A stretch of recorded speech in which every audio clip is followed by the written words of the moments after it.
Hello, everyone, and welcome to session 16 of the Curse of the Abyssal Brands, the second campaign in the Rise of Astaroth campaign series. Um, I feel I swear I say more than just that before I tell people do intros, but I don't remember, so I'll just tell people they can do their intros now. Well, hello everyone, whoever and whatever you may be. I am Adam. I am playing a pixie, riding her mighty steed, Mr. Squirrel. Yes. Mr. Squirrel the Squirrel. Freaking Okay? love the squirrel. Chess? Or is he BRB mode? There he is. Howdy, howdy, howdy. There he is. Okay. Sorry. You're good. Hello, guys, gals, non-binary pals, and people on that endless spectrum that is gender attraction and where the hell else there is at this point. Mm-hmm. This is Gunner, and assuming we're still continuing with the same events, I'll be playing Donovan Fluffles. The Tabaxi, I guess swashbuckler in this case. Mm-hmm. Hey Alrighty. everyone, Cat5 Gaming, aka Katreya. Once again playing Kona, the Null Thaumaturge. Hmm.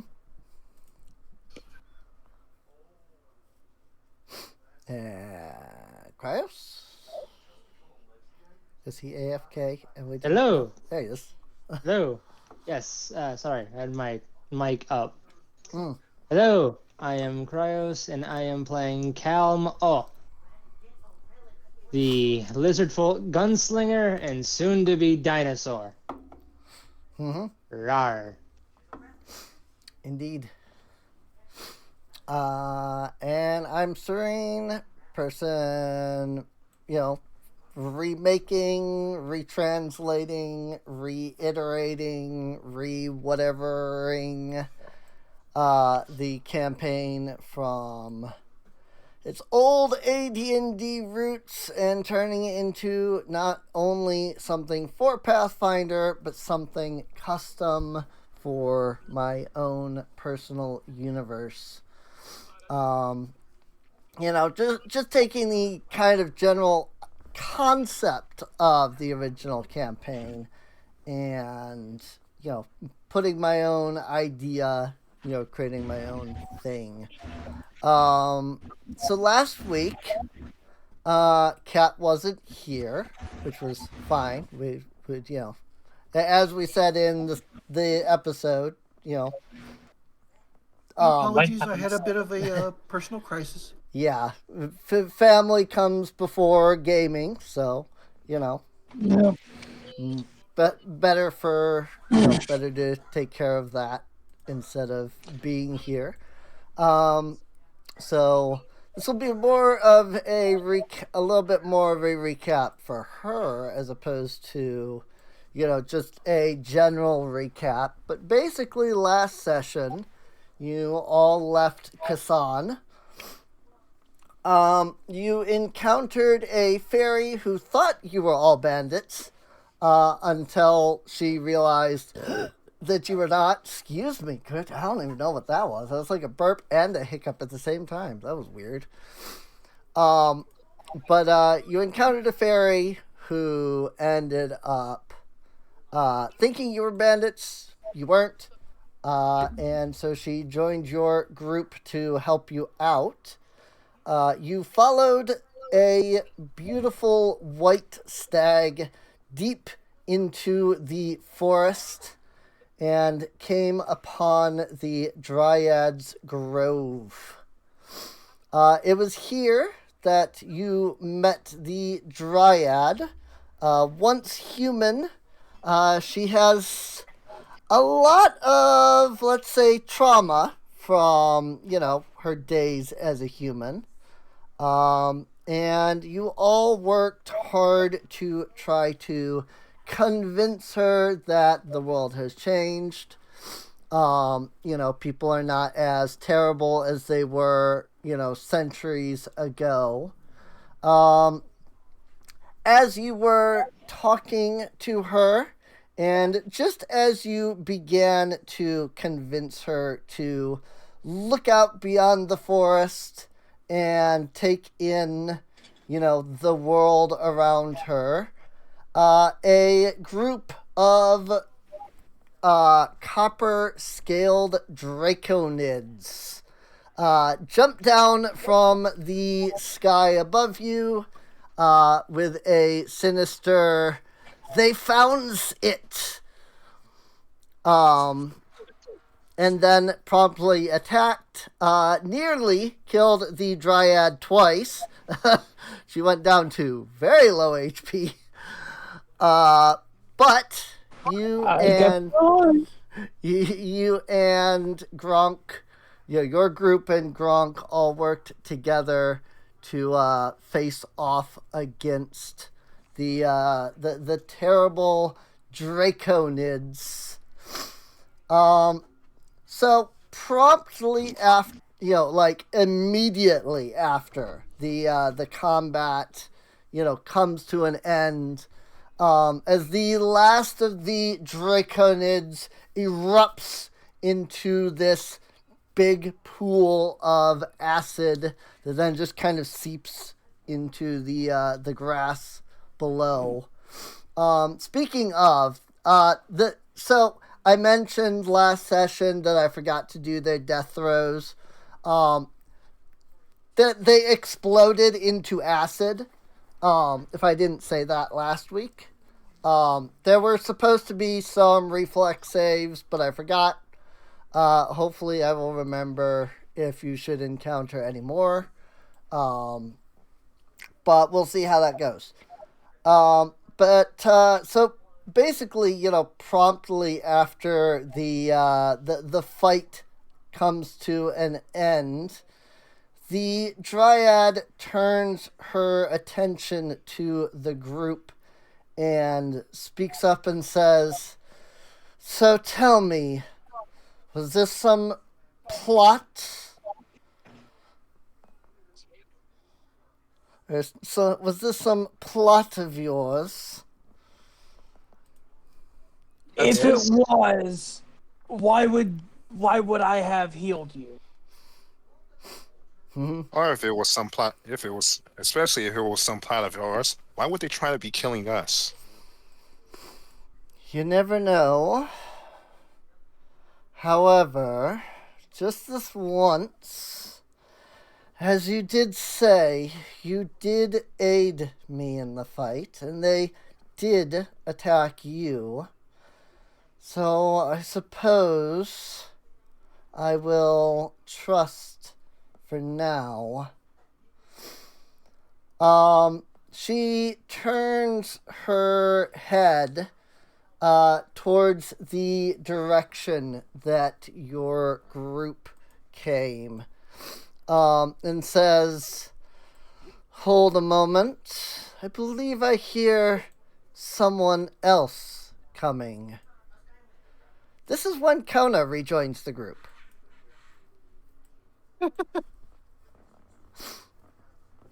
That's just Kona.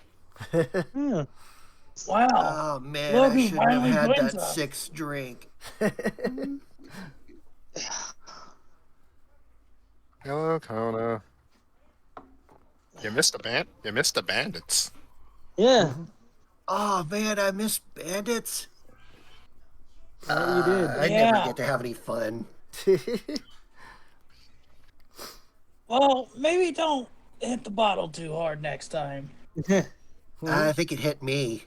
That's true. What did you do that? Hillbilly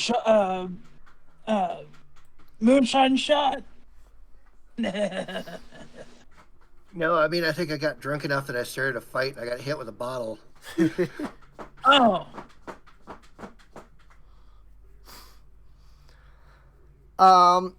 So the Dryad will turn her attention towards Don, since, he did most of the sweet talking last session.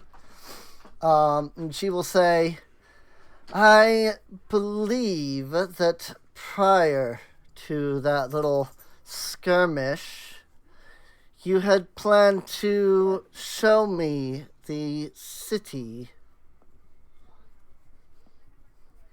Indeed. Yes, we did. Yes, we did. Show you how the common folk live. Hmm?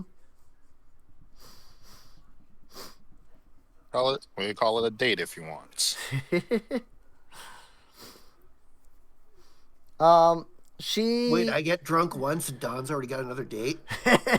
Dude, She. you work fast. I gotta admire it. She turns in the direction of the white stag, which was roughly over here prior to combat. It ran off during combat. But she turns towards the in the direction that the white stag had been. And she claps her hand and says, "Come on, Nisa." Only a moment later, the majestic white stag comes into view once more.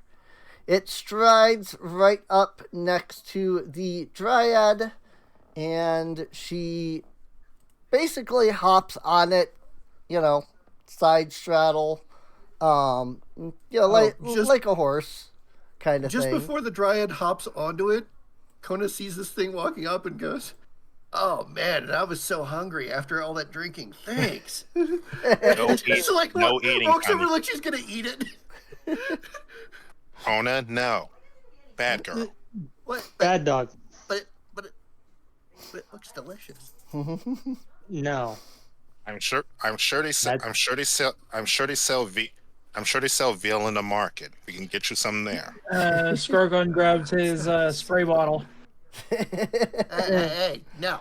Hey. Had to hit her with a newspaper. Don't make me use it. Fine. Scargon puts the spray bottle back. He opens up his armor, his leather armor, to pull it out like it's a fucking gun.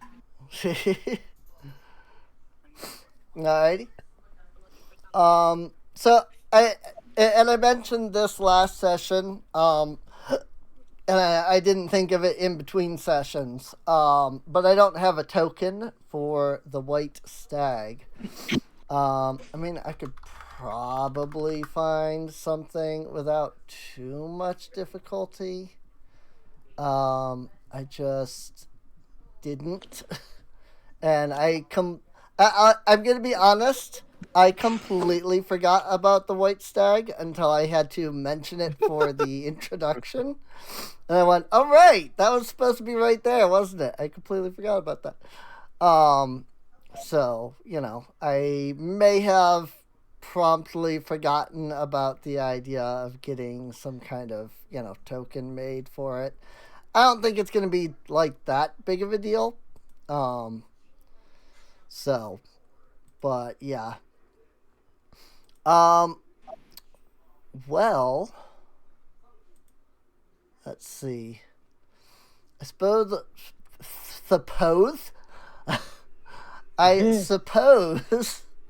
with that said, you all can work on taking the Dryad back to the town, more or less. As the before they actually start traveling, Rana would have Mrs. Roll get up onto the stag as well. Alrighty.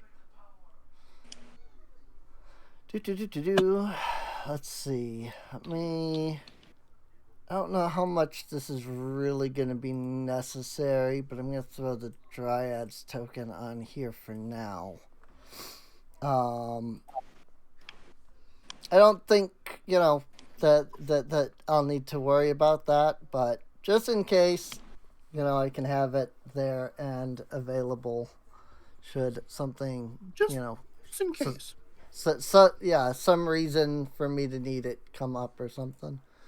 I'm not thinking of any reasons in particular, so it's, I'm not like expecting there to be, but I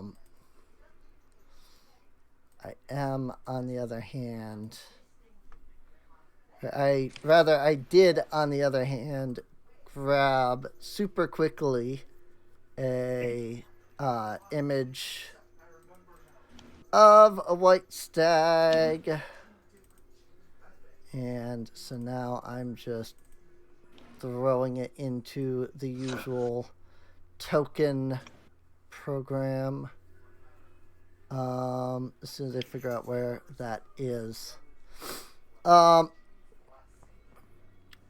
Let's see. So your group makes its way back through the forest. I need that as a PNG file. All of my settings for token tool got reset for some reason. I don't know why. That's very strange. Nope, that's the wrong folder.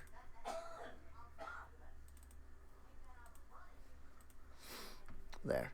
And then I can just do I'm not even going to bother throwing stats on it or anything. I'm just going to quickly throw in the stag here. I imagine that such a creature would be large in size, so... Oop. Ta-da! A white stag. Will that have been... Will that amount of work have been useful? Probably not, but whatever. What's done is done. So, with that, though, you walk through the forest for some time, couple of hours or so, I would say. You arrive at the edge of the city, roughly around the noon time. Before leaving the forest itself, the Dryad, comes to a stop at the edge and looks out towards the city as a whole. She remarks and says, "So then, this is the human city of Kesan, yes?" That is. Indeed. Mm-hmm. It is a rather sprawling city, I believe would be the word I believe is the word that your people use nowadays. even from here, I can see many people walking around. Many people walking around the streets. I don't think I noted it before, but Kesan is sort of in a bit of like a valley. So where you're at, you're kind of able to overlook the city down, look down into the, down from above the walls and things like that. Just a little bit, not a lot, but you are able to kind of look over the walls from where you're at and see into the city a little bit. As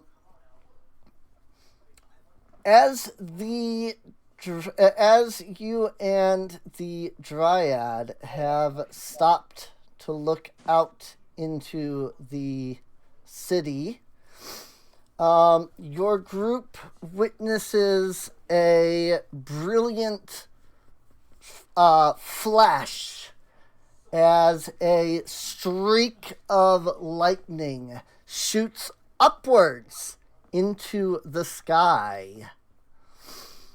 Wow, are they supposed to go backwards?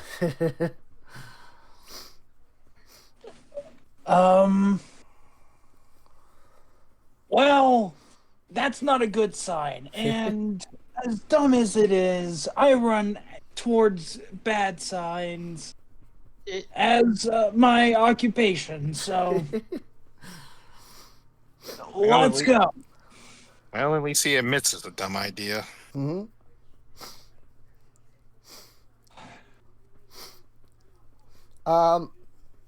Yeah, I mean, humanitarian doctor.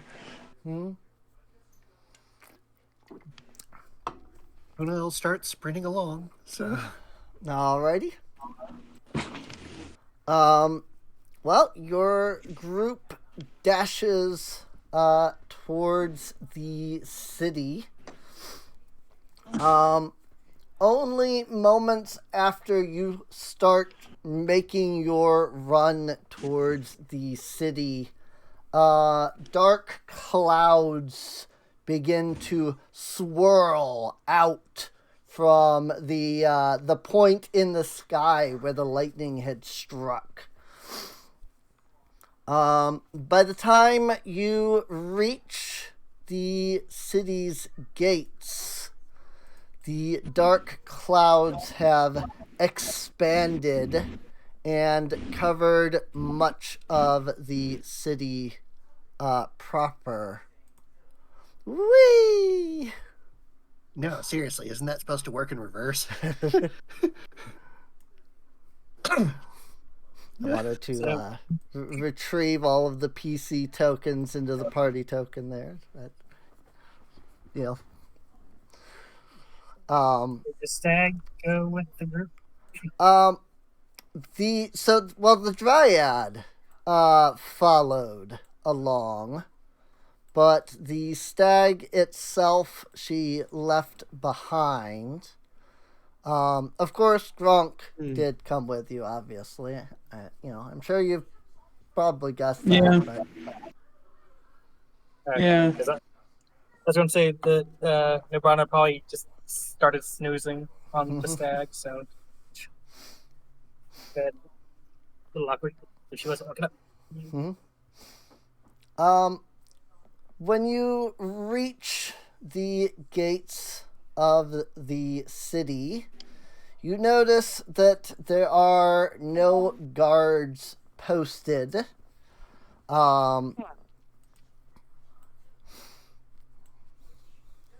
So I was going to continue that, and then I had nothing else to say on the matter. So I guess that's why I had that.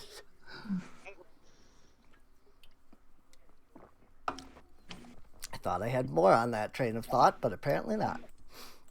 Oh, that's a really bad sign. Well, I say,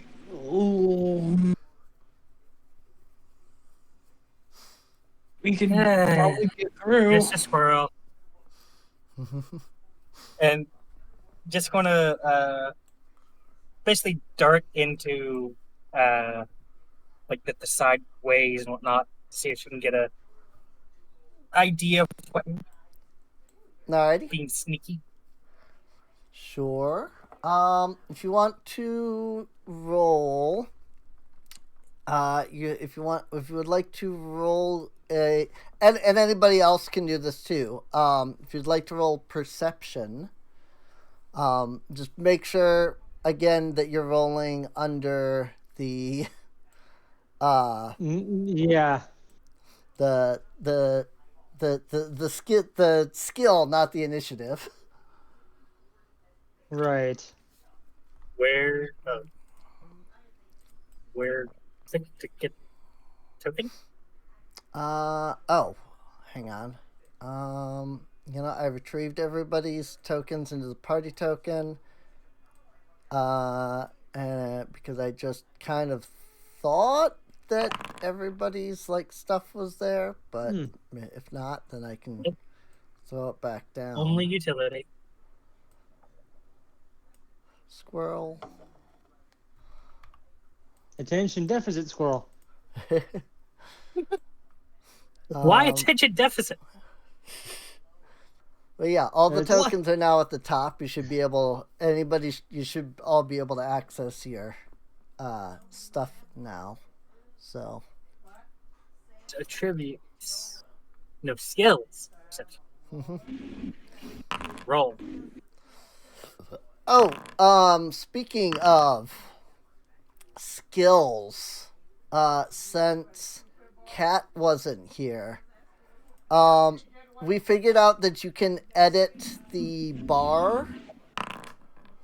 So if you go if you click the lock button so that the HUD is unlocked, if you right click on attributes, you can remove perception from attributes.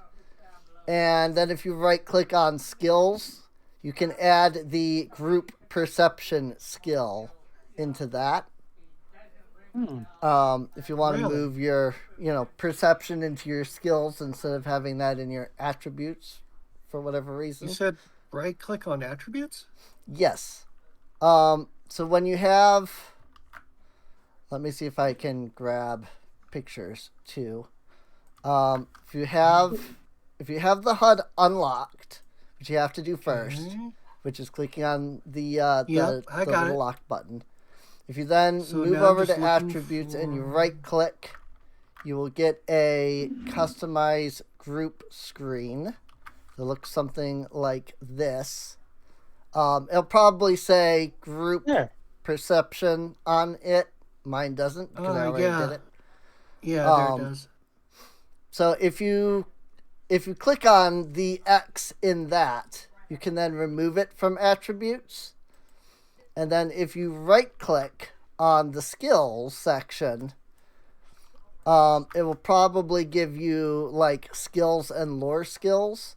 But if you look at the available items section below that, you should be able to find group perception. Yep, got it moved in. Yeah. Cool. Sweet. Nice. That's Yeah, we literally so figured much that less out last accident session. Prone. So- Like, that's so much less accident prone. Yeah, yeah. We literally figured that out last session, and so it was like, oh hey. So we all went in and did that, and I realized as I'm calling for rolls here, I'm going, wait, you weren't here, so we didn't tell you that you can move that. So That is really useful. oh yeah. So and you as long as you have it unlocked, you can basically do anything and move anything to anywhere with the same thing. Just right click one of them, and then that allows you to change what's in it. I think you can even add new like custom stuff. I don't remember how to do that. If I had to guess, it's clicking on the edit HUD button. Probably. Brings us But up. Yeah, you can move things around and edit them on that bar to your heart's content, basically. So, let's see. 33, 25, 19, 22, and 30. Very nice, very nice. Okay. So Kona and Don are perhaps a bit too antsy to take their surroundings in entirely.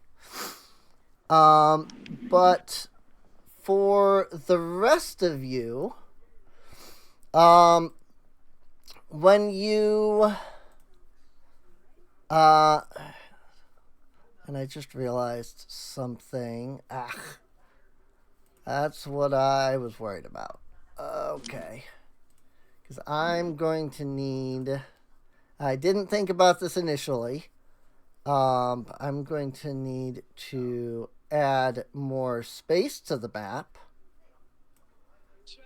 so that I can add a combat area.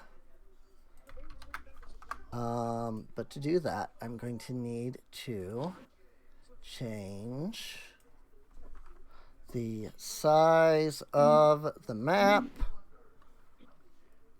and that's going to cause it to bug out ever so slightly when I do that. So let me just move that back into place correctly. And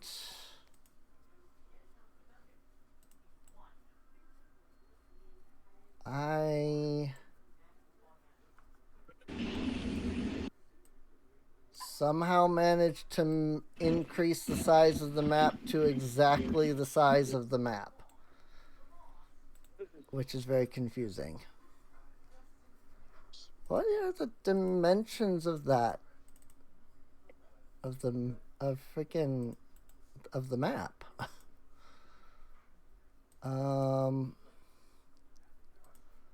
Oh, did the map get like stretched somehow? Let me. Bye, map. We are now in the void.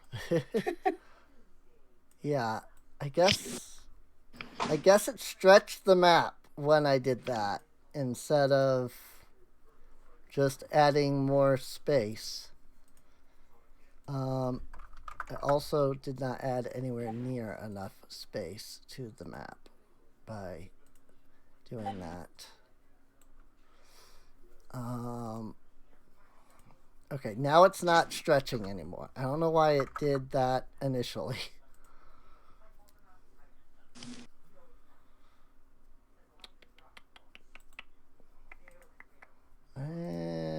Yes.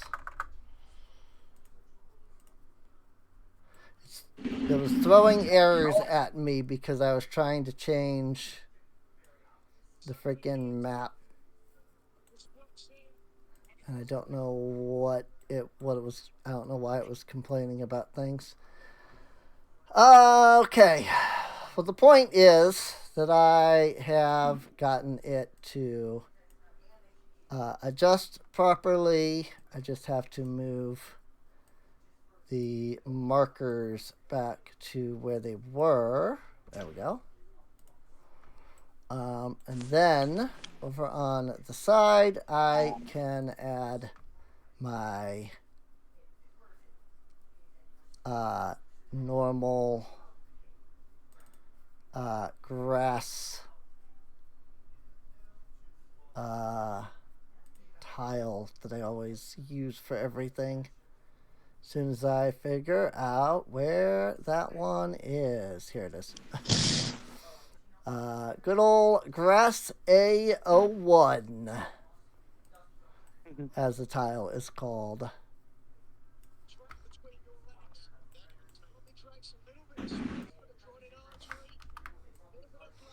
And I'll just kind of put two of these next to each other. Now, labeling it as normal grass does imply that there's a not normal grass. There are technically. The tile that I use for the grass has like other alternate like styles and sizes. And this Well, I was thinking more like, grass that kills you or something. Ah, Yeah. I see. You definitely find in the Feywild. Clay. Somehow Yeah. these are Fey grass. somehow these are not lining up, and I don't understand why. It's like not letting me place like the tiles are not, even though it's like a perfect size and should fit the grid perfectly. It's like being weird about it and not doing that. Anyway, so there, I've created a sort of battle area should the need arise. So let's see. Might have something to do with how I like resized things, but I don't know. Oh. Oops. I do see what happened. Yeah, I actually changed the grid size of the map. Oh. That was why things weren't lining up, because I had actually accidentally modified the overall grid size of the map. So that wasn't proper. There we go. All of a sudden it works properly now.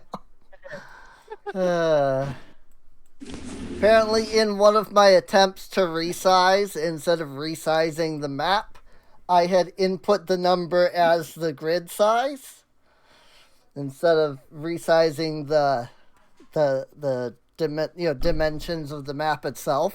So I had changed the grid to a really weird number.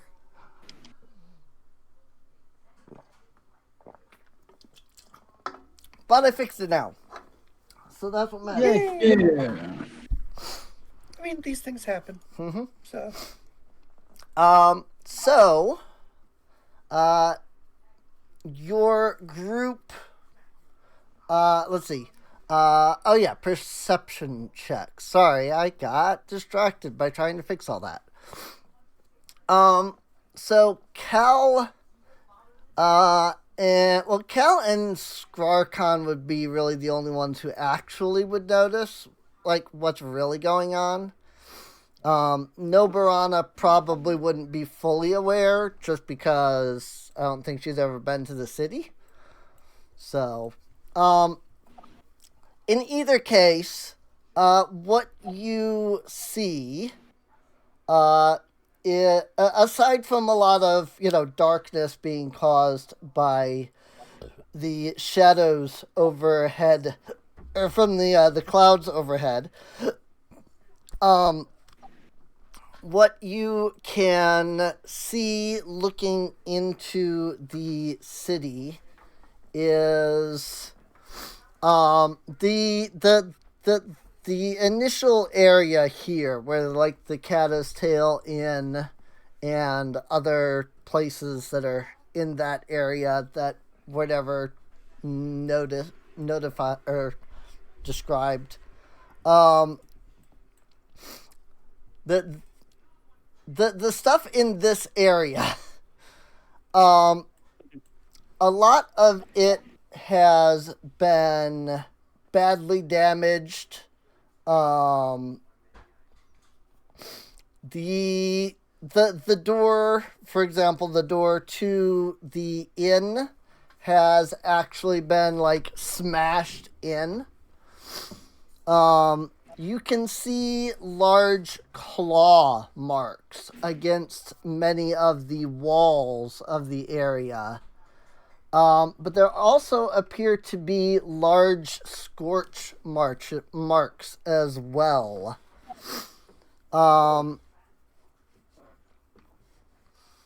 So So, Oh, this is bad.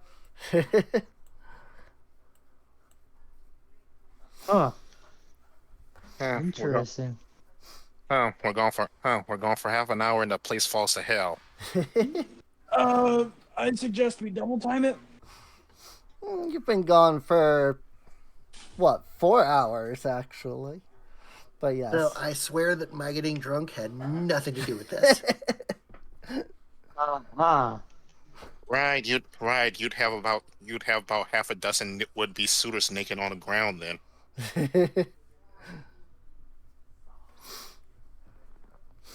That said, the gates to the city are open. They're not, they haven't been shut or anything, so you can, go inside without issue. You mentioned Oberon is going to be dipping into the alleyways and such, Right. seeing what info we can get. Mm-hmm. Being sneaky. John would go in. Like it just sits back to watch like it just tells I forgot the lesson in charge of the wagon. Just watch the wagon as she goes in. Mm-hmm. Alrighty.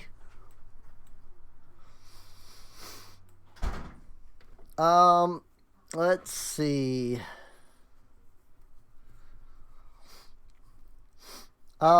Your group, your group heads inside.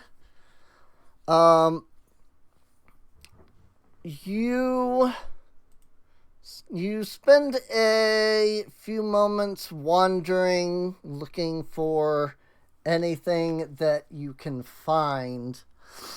Down one of anything or anyone, I should say. Down one of the side roads, you do see a couple of cat folk that have kind of huddled away behind some, like crates and barrels and stuff like that have been, pushed off to one, pushed off to the side. But they're kind of huddled, hiding, they're clearly trying to hide. One of them looks, I wouldn't say like badly injured, but is definitely injured. Some of their fur has been singed especially. The other cat folk, however, looks relatively fine,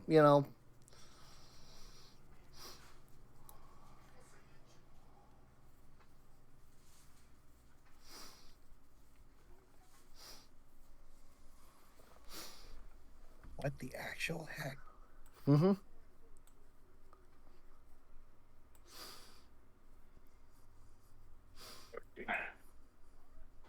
Skarkon's going to make himself appear as non-threatening as possible and start walking up to the huddled catfolk. Catfolk. Alrighty. I just want to continue looking. Hmm? Also, no, Oberon just want to continue looking. Okay. One of the cat folk, the one that's not, injured, looks up to you and says, You are the adventurers that arrived here just some days ago, are you not? That would be us. Yeah. Mm-hmm. You'd be able to tell us what's going on, right?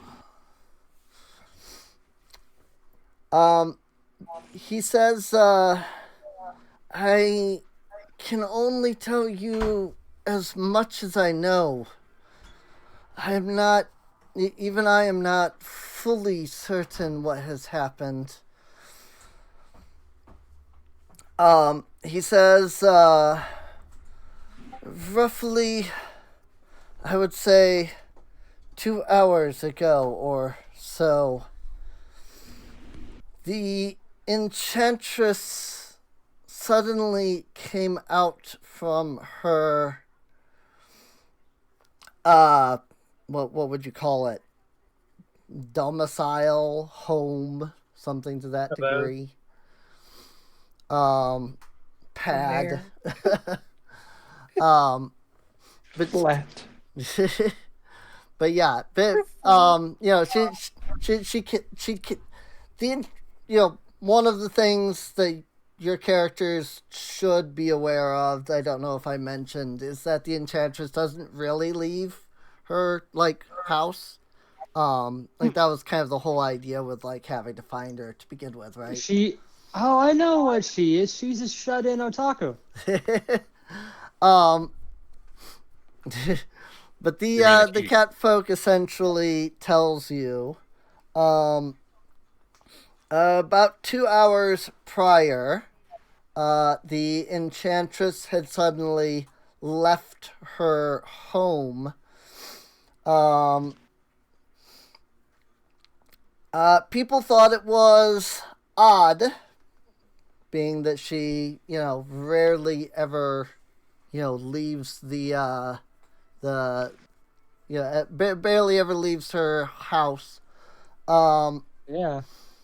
But she began to act very strangely. The way that she was walking, the way she was moving, almost didn't feel completely natural. The cat folk tell you that up until moments ago, when the lightning shot out, everything was pretty standard, normal everyday life. I'm not saying these words right, but my brain just will not word. But everything was fairly normal. When the enchantress arrived in the plaza, though, she suddenly rose her hand to the sky, spoke some kind of incantation, and that was when the lightning just blasted up into the sky. Suddenly, portals all around the city opened up, and these half-dragon, half-human creatures suddenly began to flood out from the portals. Yeah, that's not normal. I don't know what Pathfinder refers to, like Dragonborn, but they would basically the cat folk would basically say whatever that race is called, the half dragon, half humans aren't that race, they're not Dragonborn. Half dragon. They're something different, Out of Gotcha. character, it sounds like draconians.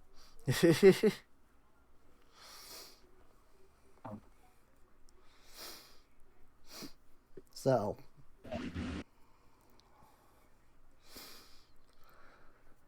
but yeah, that's what that is what they can directly that is what the cats can directly tell you. So that's pretty fucking wild.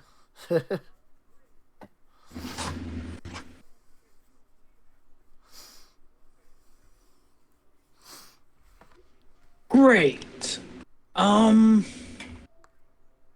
Well, shit. Scarcon is going to.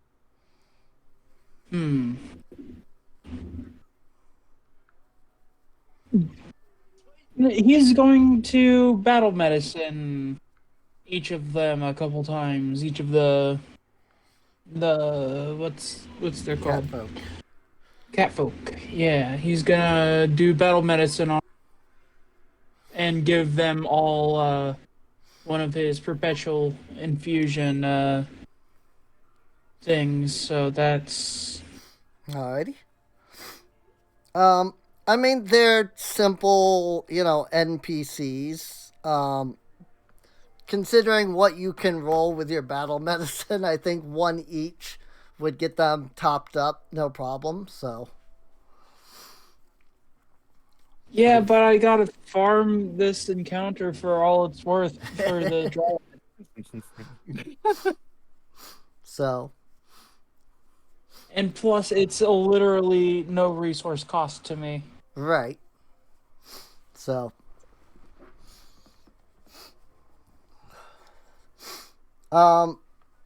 let's see. Well, I mean, the cat folk will definitely, appreciate the quick, fix up, if you will. The one that hadn't been injured, would tell you that if you're going deeper into the city, that basically nobody has seen the enchantress leave the plaza. So she is likely still there. So he wouldn't be surprised if you encounter her and possibly other creatures when you arrive there. So they're telling you to be careful if you go to, the middle of the city, basically.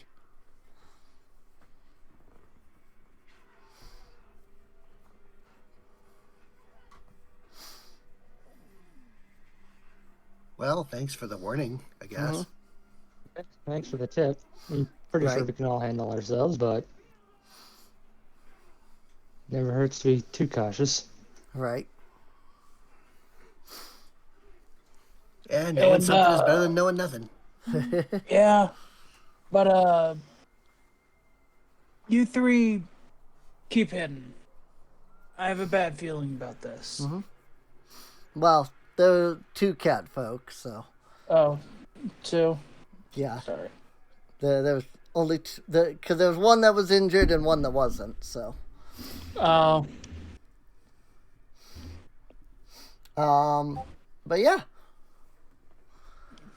Well, where where do you want to wander, or would you like to go straight towards what you were warned about, essentially? well, Scorcon's going to take his time trying to find people to patch them up and get them going. Right.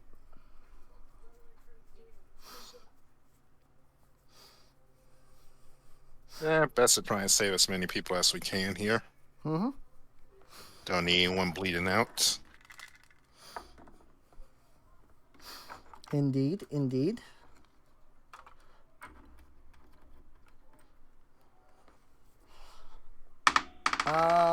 Let's see.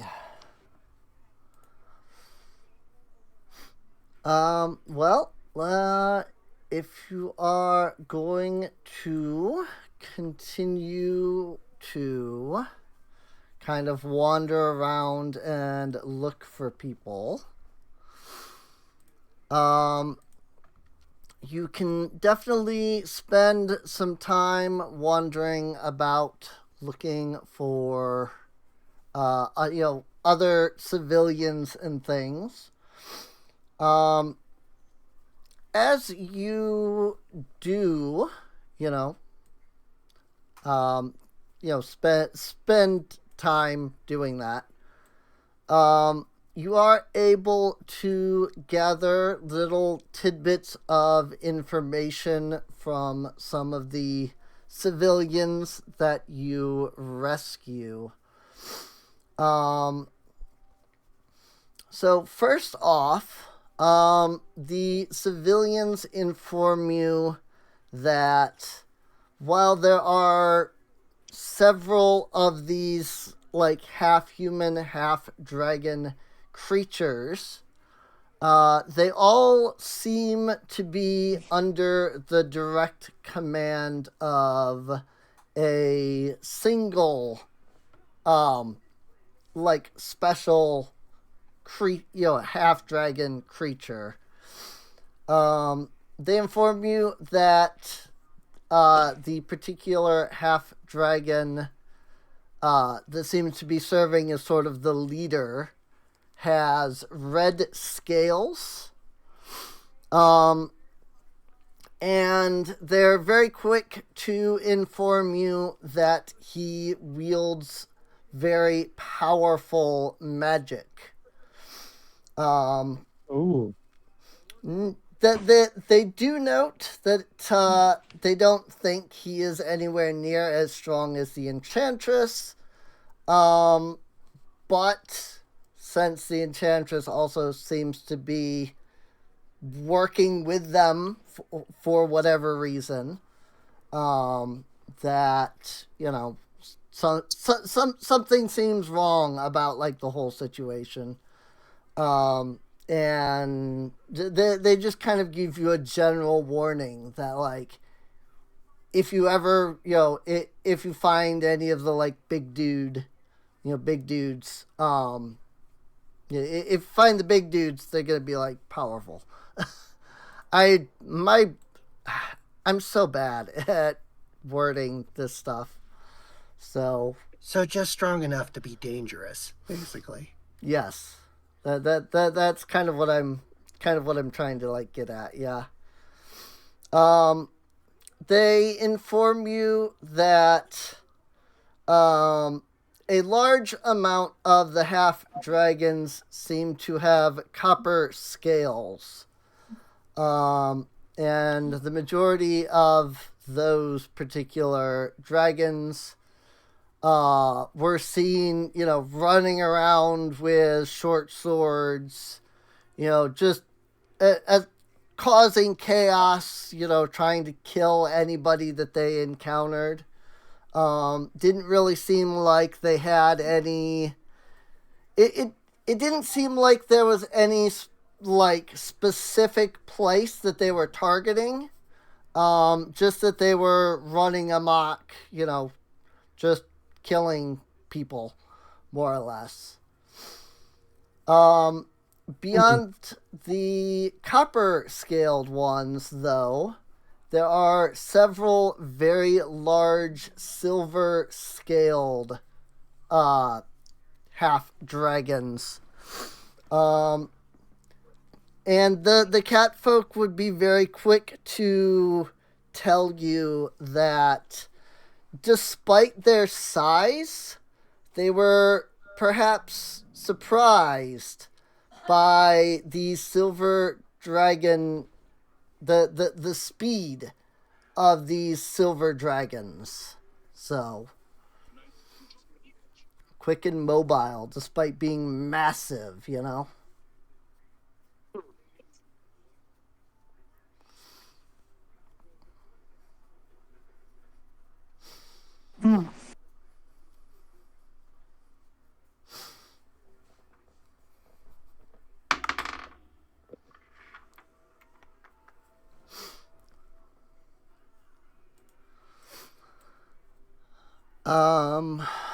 Let's see.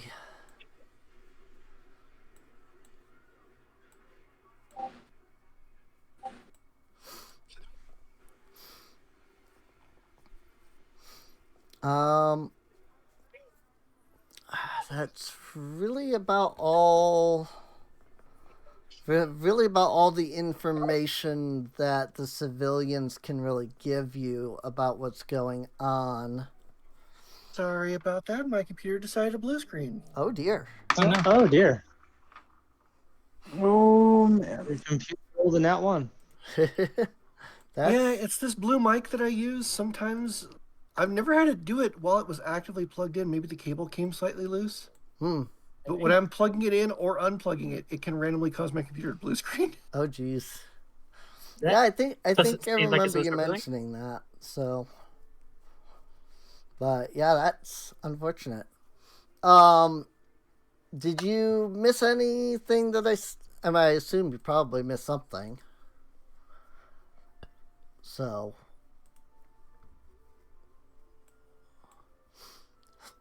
like, what was like the last thing that you heard me mention? Well, let's see. The cat folk were getting healed, and then we were going to start moving in towards Yeah. the source of the problem, and that was where I left off. Ah, oh, got it. Let's see. So yeah. So the group kind of decided to wander and try to find more civilians to help. Okay. So we didn't go straight to the source yet. You were informed by the civilians that you've helped that they seem to have a leader, which is a red half dragon, red scaled half dragon that wields very powerful magic. Okay. There are copper half dragons that seem to be running amok, sort of killing, like, that they don't seem to have like a specific target in mind. They're just kind of running around and killing people at random. And then there are some silver scaled half dragons that are huge, like massive in size. But yet, despite being like massive in size, they're like super fast, it seems like. So, and that's the info that you have been given by the civilians.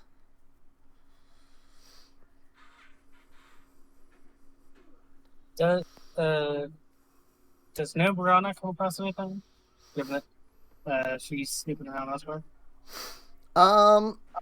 Let's see.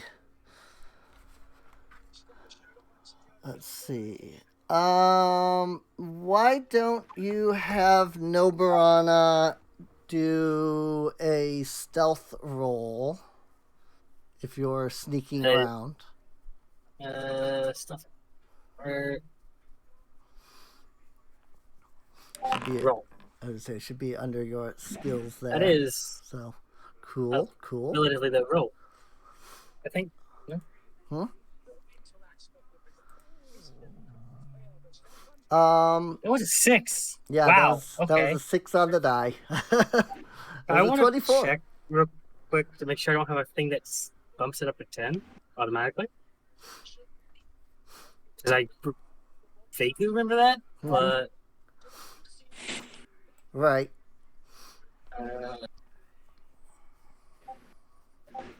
I mean that could also. I remember this. I think that I think I remember what the feat is, and I don't think that's. Unless Rogue gives someone drunk. Oh well. Yeah. I think that's more like a thing in 5th edition than in Pathfinder. Well, there's a feat called Assurance that lets you just take a 10. Ah. Yeah, 10 plus prof. I have that for Donna in acrobatics. Mm-hmm. Nice. Based on the wording, it's too late anyway because I rolled. Ah, okay. Got it. Sorry, Even if I chose to take it. I'm just noticing minor quirks on the map that I hadn't noticed moments before, and now I'm like, this shouldn't be there. This should be there. Like the map was just ever so slightly off, and so now all of the markers are also off. So I'm like moving them as well. So let's see. I guess that should technically be 25 because of Book of Elvenkind. Okay. Because it would. I don't know how to have that factor into stealth.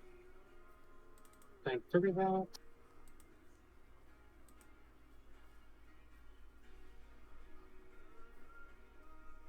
Book of Elvenkind. Wait. No, it just says, but it's just subjects. Okay. Hmm? No. Hmm.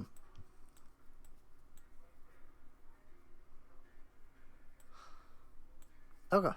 So yeah, so that was so it's a 25 then, you said? It should be it. Okay. Coolies. Unless there's some other thing that should give me instant help. See.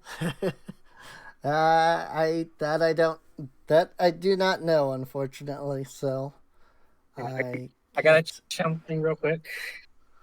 I can't really tell you. So the shadow tag thing also gets a +1. So that's 26. Let's see. Let's see. Oh, is it the armor is giving you? Resilient. Yeah, resilient shadow limmer. Shadow gives a +1 self. Okay. Well, is that? I assume is that an item bonus that it gives you? Because item bonuses don't stack, so you can only have one item giving you a bonus at a time. Yeah. So Modern cloak of. I think circumstance bonuses and status bonuses can both stack. Oh, I yeah. don't think item bonuses can, so You can stack any bonuses as long as they're a different bonus. as long as they're different. Well done. Okay. Got it. That's what it is. I know something. I might change out shadow then because it's pretty useless cloak. Yeah, that's true because you've got the cloak. So 25.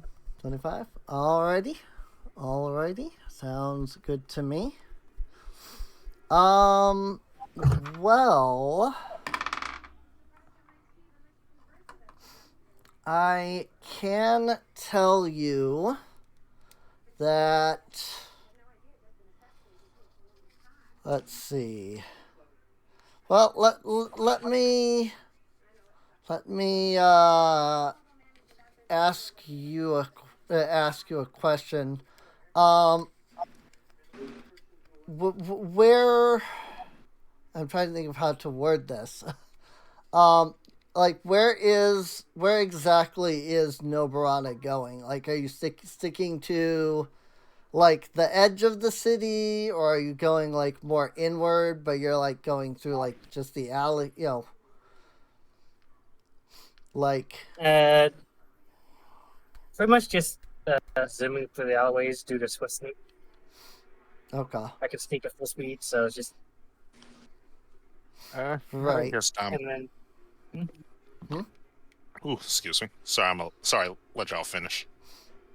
So probably would be slowly making her way towards the center, just because that would be where most activity is.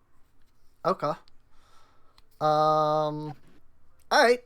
I think I know. So let's see. No Barana then. Can No Barana manages to get towards the plaza, while the rest of the party is kind of off, also doing their thing. You make your way through the alleys, managing to sneak around some of the monsters, the half dragon creatures. As you near the plaza, you notice that there is a lot of magic in the area. Much more than there should be in just like a general area. There's enough magic in the plaza that that it's formed almost like a bubble around the plaza, you can see the outline of a bubble. You can see what you assume to be the enchantress in the center of the plaza. Her eyes are glowing brightly. She has both of her arms outstretched towards the sky. Trailing down both of her arms, going from shoulder down to wrist. She is covered in glowing... her arms are covered in these glowing red runes. So I am going to ask a question about this. Okay. Is it is the magic here something that twists minds, reveals secrets, or fights against fate? I'm using oddity identify. Oddity identify. Or identification. Oddity identification. Well, this looks like a special kind of fucked. Determine if it twists minds, Is this fights work? good fortune, reveals She's secrets. certainly seen better days. Let's see. Do we fight her? Or... I mean, this is currently Nibrana on her own. Yeah. So. I was gonna say Nobrana is separate from the rest of your group at the moment, so Oh. so she's kind Just, of I don't think she actually knows that this is the enchantress. right. It's not mentioned by the felines stuff. Right. Let's see.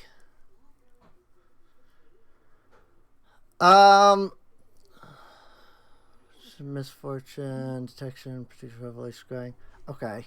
Well, what I can tell you is that the runes on her arms do have the mental trait.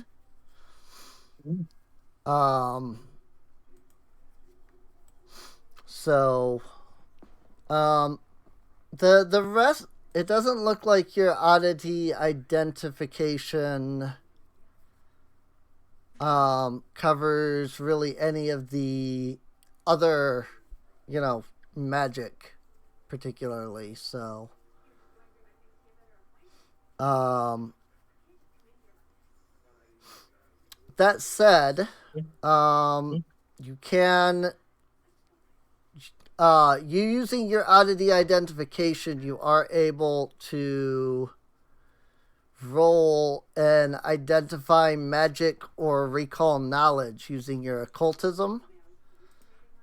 And also get a +2 circumstance bonus when you do that. So In that case, I guess I'll do that. This won't have the +2, so I have to add it.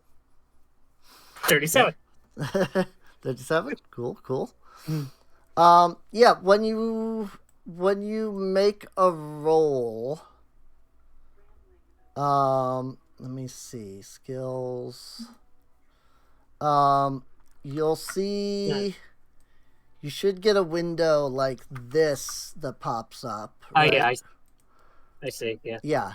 You right there. You can add +2 circumstance bonus when you roll.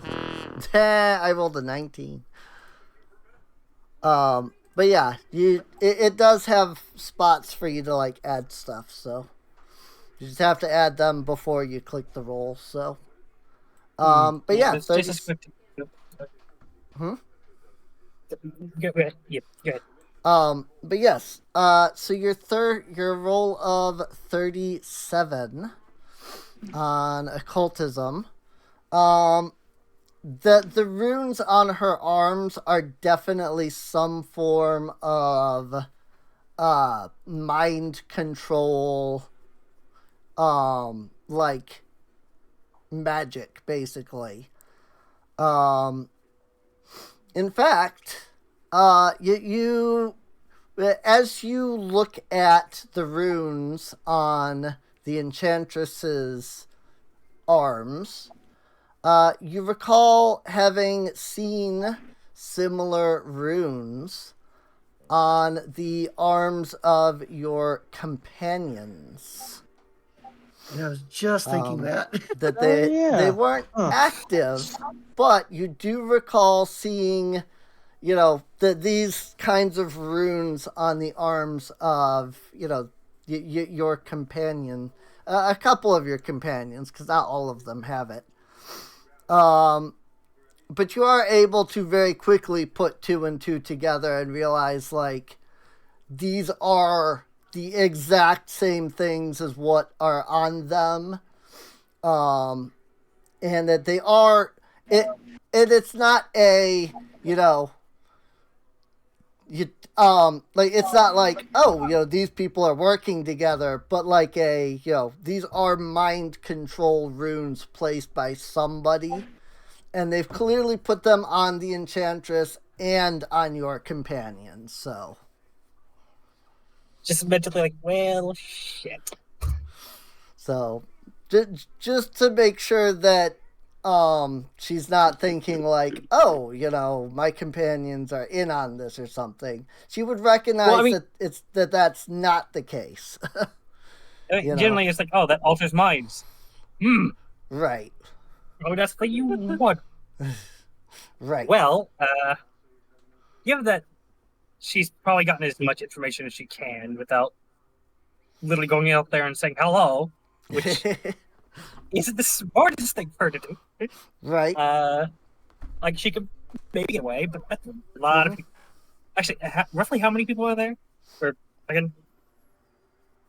What? Oh, in like the plaza? Yeah. Or yeah, just roughly in the plaza. In the plaza. So there's a couple of portals, but the only people that you see are the enchantress, along with one other. Let me find something. And because... Oh, nope. I have to show it to everybody. Okay. I thought there was a button to show it to only like specific people, but it doesn't look like it. No one else look. If I view the character artwork and I click the show players, I was gonna see if you could send it to just one player, but it looks like it's everybody. But yeah, so there's a half dragon standing there dressed in these long red robes with a lot of like gilded trim on them. You let me see. Roll me another perception check right quick. I want to see something. Come on. Come on. Mm-hmm. I keep hovering over pet. It's like, oh, here's this entire blurb of pet. Like, no, I don't want pet. I want perception. There we go. So 25. Okay. is it the same exact roll for list? So you can definitely make out that the red-scaled dragon is speaking to the enchantress. But it's clear you can't make out what's being said. I suppose this is more of this would technically be more of an insight as well, but whatever. But you can't tell what is, like, you can't hear what's being said due to the hum of magic around you and the, electrifying, magic that's coming off of the enchantress going out to the bubble and stuff like that. But you can definitely tell that the dragon, the half dragon is like mocking her.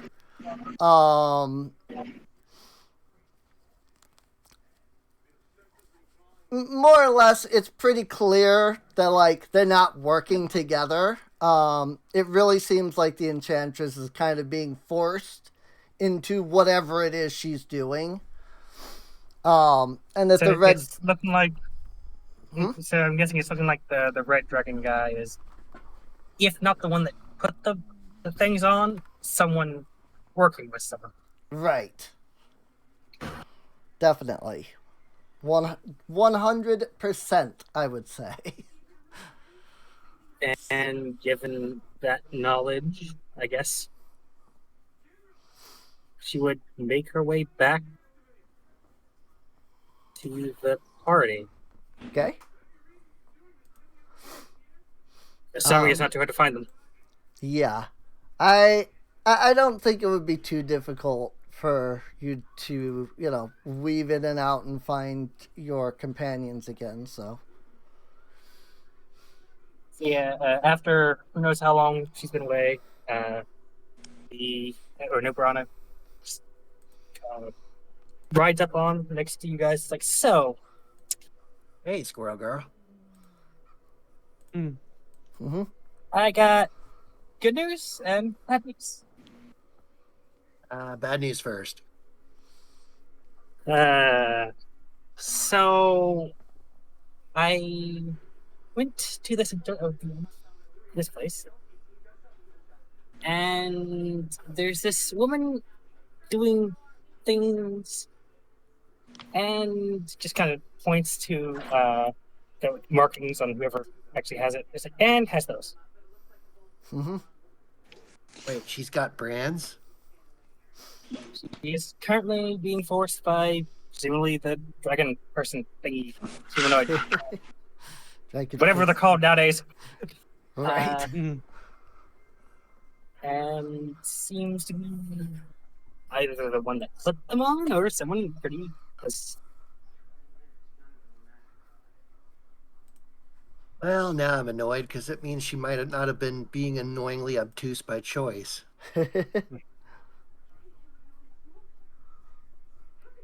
Oh, when did you find out? Well, there's a whole lot of magic in the center.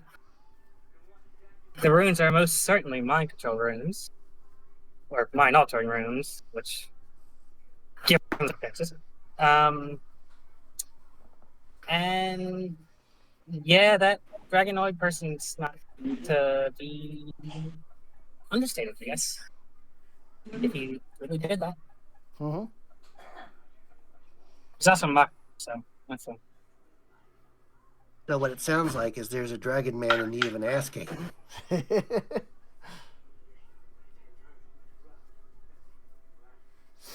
Well, if that's what you heard, that's what you heard. Hmm.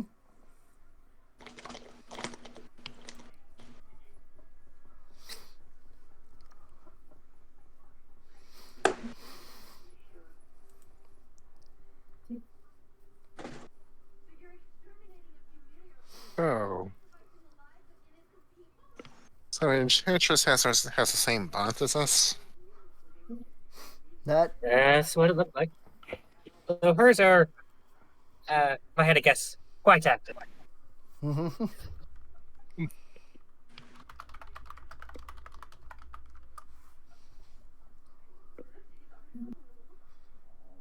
Oh yeah, I guess there's a lot of portals there that presumably are the sources of these guys. Well, shit. Do you think we can go in and clear them out? The portals or the people from the portals? Either. Well, I can't say I'm too adept at closing portals, so I have no idea on that.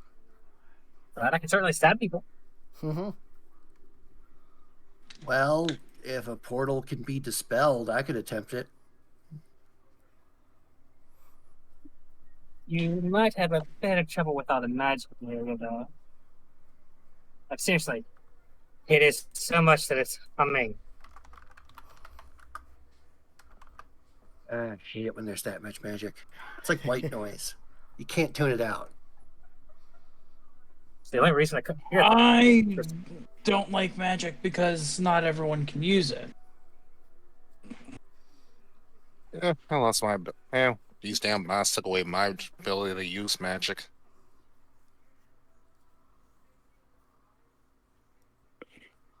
Yeah, I used to be a dragonborn until the death curse, and now I'm like this.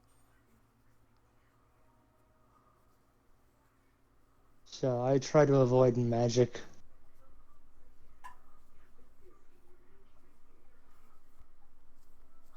Hmm. Well, Well, seeing as these portals of doom are already open and these assholes are already pouring out of them, how much could it hurt for me to attempt to get rid of one? that's true. Hmm. You all ready to jump into the fray? Mm-hmm. Yeah, fuck it, let's go. You try and go and dispel the portals. The rest of us, we'll try and focus down the fucking red robes, you know? Correction. A portal. I can dispel one. One! I Great. only have one scroll. What do you want from me? Okay. That's unfortunate, but I'm so. Like it just walks over. I'm sorry. What are you trying to do now? Dispel a portal. How strong are they? no idea. And you're trying to use a spell rather than the person who knows the spell to actually dispel the magic. I'm really good with Take that scrolls. roll. Yes, but you only have one. It's true. But I think I have a pretty good shot at least getting rid of one portal. Maybe use a bit of my magic before you throw away your one shot. That'd probably be a smart idea. All right, Mhm. give it a shot. All right, we're going to go to where one of these damn portals are. So I guess good question would be, was there any portals outside the plaza? Or... No, they were all opened in the plaza.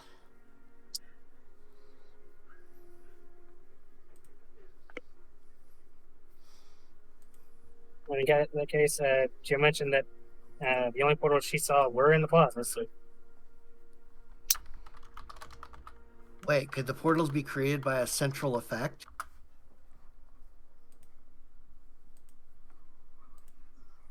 hard to tell with all that magic in the air.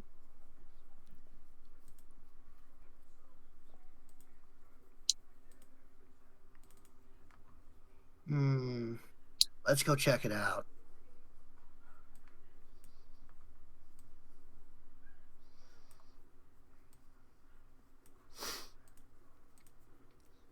Alrighty.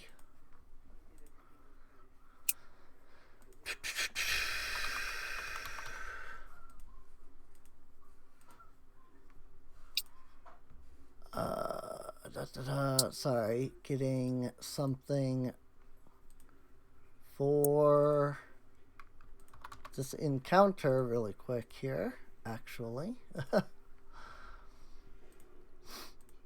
So yeah, it sounds like the general consensus is that you're all going to rush into the plaza and see what you can do. See if you can deal with the portals and the mobs and all that kind of thing. I think initially it's to see if there's, or if the group can spot central source and then move in. Okay. If I understood what Tuna was. Yeah, that's basically the gist of it. Yep. Okay. Sounds good. So Sounds Kona's like thinking, since this square is so saturated with magic, she wanted to do a detect magic, but just look for one specific thing. Okay. Basically tune everything else out but one thing. Okay. She's looking to see if the portals have a connection. Like, do they have a source? Are they all triggered by the same thing? Like, right. Okay. Yeah. Well, once you are near enough to the plaza to be able to utilize your detect magic, what I can tell you is that the central point of everything seems to be the Enchantress. To put it simply, she's essentially a battery.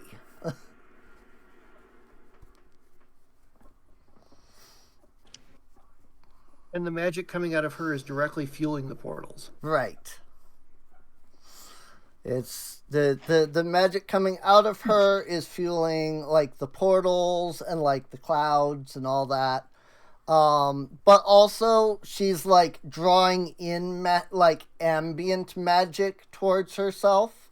So she's essentially absorbing magic and then sending that magic out to power everything. So. Okay, so here's my thinking. What if we team up and both attempt to dispel the magic coming out of her? Because that's the source. Mm-hmm. That's an idea. Also try and focus down that person mind controlling her.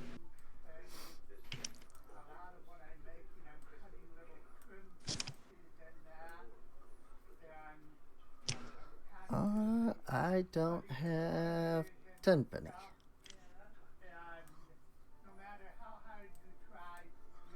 Cutting her off would buy us time, though. Mm-hmm. The less reinforcements, the better. Well, we won't need time if we make her part of our team, like, immediately.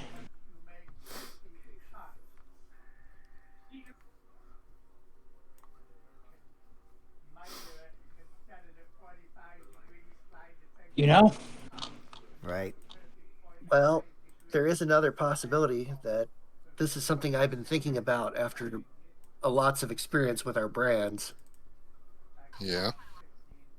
We've seen multiple beings be able to activate the brands for different purposes, Yes, which has but led me to wonder if there's some sort of coalition or something, but that's not important right now. What I'm thinking is, what if this dragon dude isn't the one actively controlling her? What if he's just the one giving her instructions and her brands are activated by something else elsewhere? well, Because we've been remote activated in that way plenty of times.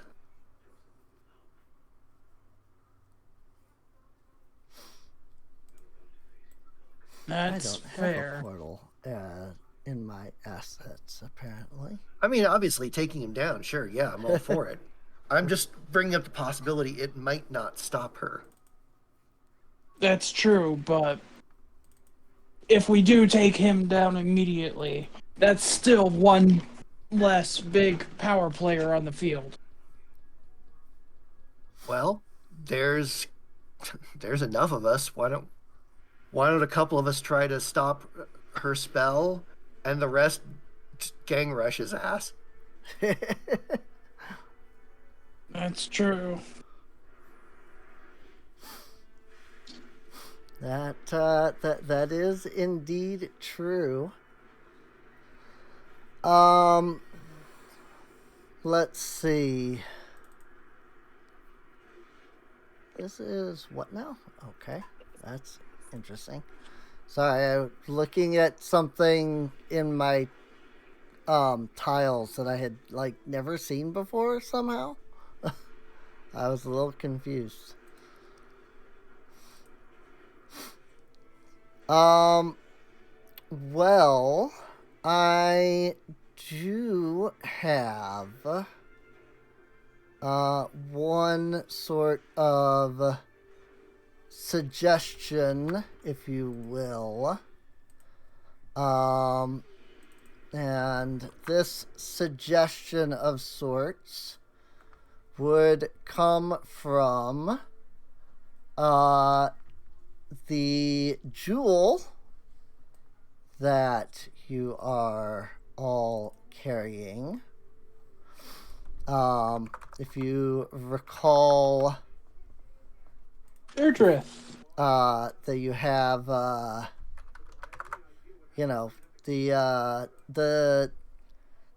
gem there that has Rin in it.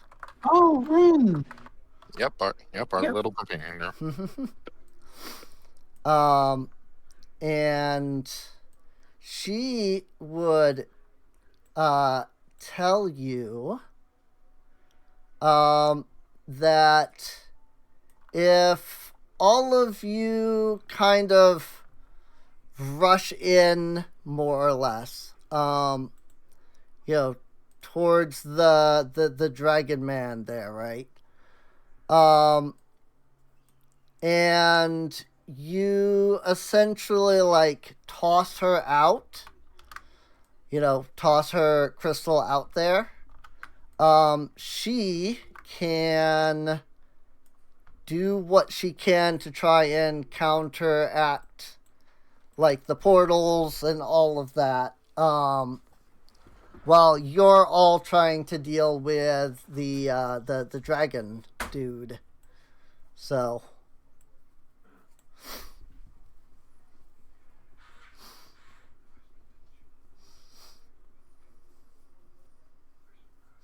I mean, hey, that works for me.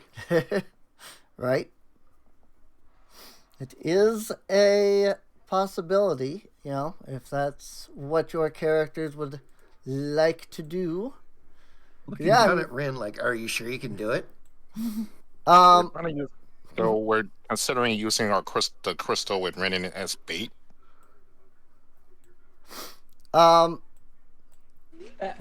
as an EMP. Yeah. Rin would say something along the lines of, if you can get me close enough to the enchantress, I should be able to connect into the network Those aren't the words she would use, but essentially, if you what she's saying is, if you throw the crystal into the same space as the enchantress, she'll be able to like become a part of the whole system and be able to like counter, start countering while you're fighting. So Insert Rin being plug and play joke here. So she would say it in a way that makes sense in like a fantasy setting, but yeah. Should basically, get her into, this space here and she'll be good. So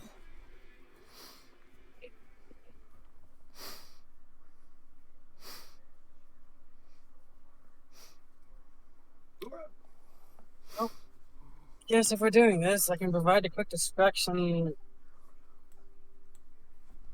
for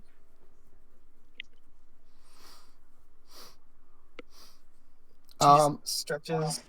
Now I will note that will count as like an action. You're using a throw action to, throw the crystal. So Yeah, I figured.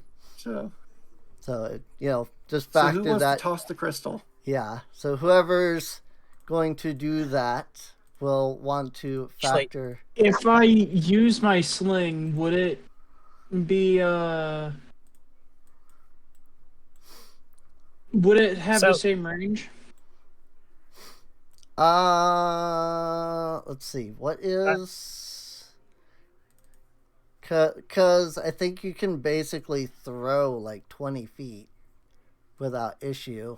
What would a sling's range be otherwise? 50 feet. Okay. Oh, it's 55 feet. Is it 50? Oh, from where you're currently at? From where I'm standing, yeah. Okay. Yeah. I mean, you're not in this space yet anyway. This is for when we do get into combat. And, like, I just put people here. If you need to, like, reorganize your group, feel free to. This is just where I put everybody. So you're free to reorganize and, strategize before any combat would begin. So... Okay, I think so Dawn potentially stupid and idea. Cal should swap places. Mm-hmm. Yeah. Cal and... Can we get Leica soaking in there? No. I don't think I grabbed Leica. I put Dawn instead of Leica. So would it be Leica instead of Dawn then? Yeah, since she's the one with dispel magic. Got it. Then I will put Leica in there. I'll bring Dawn over here.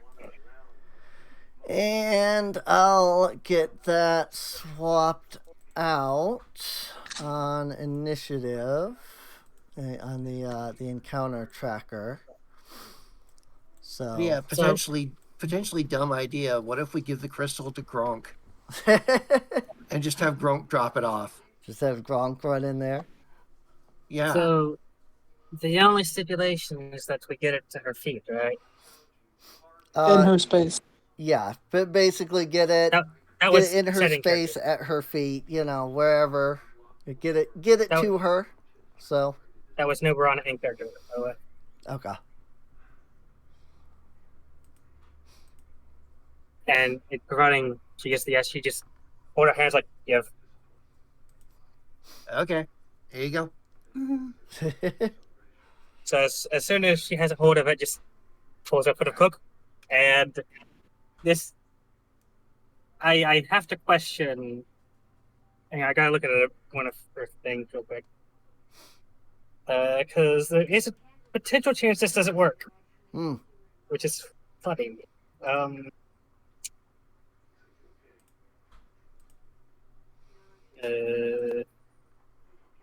So whenever I would be affected by magic, even my own, without an element,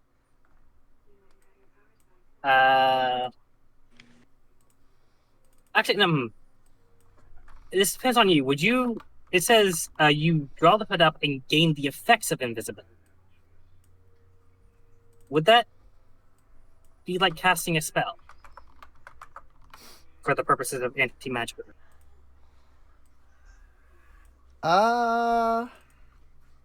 That's. Sorry, I'm trying to see if I can get this kind of on her. Like, I want it to kind of be like an effect around her without it causing too much issue. So, yeah, cool. Essentially just something to show, like, magic is coming out of her, and then, like, you know, be wary, because that's where that is, you know. Essentially, she's not in combat, and so on. Let me see. Because it's specifically, folks says you drop the hood and gain the effects of. It's not say cast the spell. Right. Just the effects. What property is that again? Is that from your... Whenever you'd be affected by magic, even your own magic or that of an ally, the originator must make a DC or flat check, or just fails. Okay. I see. Oh yeah, that's because that's your anti-magical background. It doesn't work. It doesn't affect you on a success. The magic affects you. There's no need to attempt. Whenever you would be affected by magic, even your own or that of an ally, the originator of the effect must make a flat check. I mean, I don't think your cloak would be actually reading able... it might even because it says on success the magic affects you and there's no need for further attempts from the same magical effect. Oh yeah, So, even if it affects you again later. Okay. Okay. So yeah, I think at some point you would be able to say that you like that yeah, that you've already dealt with that. It would have been funny if she did that. Just went invisible and came back like instantly. It's like, but no, okay, but yeah, invisible. So it should be fairly easy for her to get there, given that now she's invisible. Well, scroll isn't, but doesn't have to be on the scroll all the time. okay, I can't make that over top of her without it being over top of freaking everything, but that's fine. So yeah. So Noburana is essentially utilizing her cloak for the invisibility. So that'll be good. Okay. And she'll have Mr. Squirrel go up on probably Gronk because he's probably the fastest. Because she can't take Mr. Squirrel with her this time. Right. Sadly.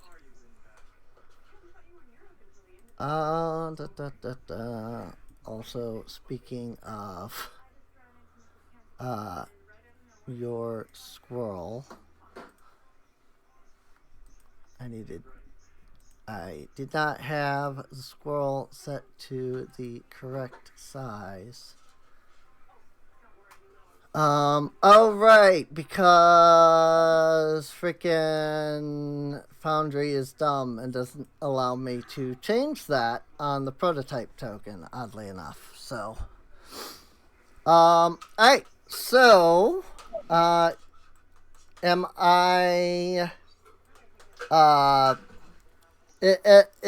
I safe to assume that your group is, heading into this area at this point? I imagine Nirvana would head first to just visible and get there and drop the thing. Right. Yeah. Okay. And I guess to make things easier, as soon as I find what I pretty easy to find it. Doesn't normally do this, but this is a situation where you know what? I can't find it. I'm not clicking on the character. Come on, Shaman, thank you. Feet. It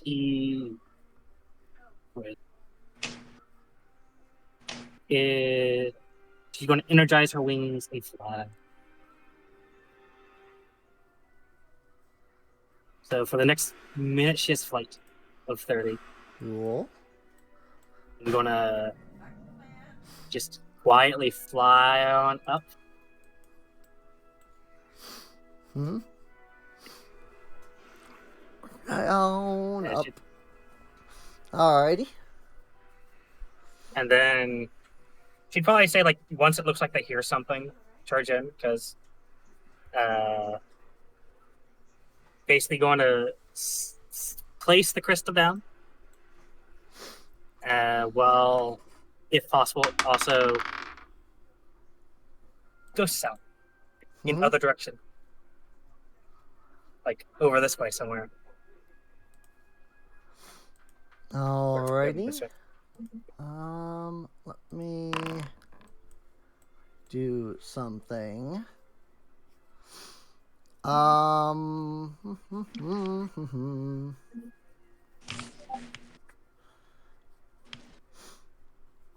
Let's see. All right. You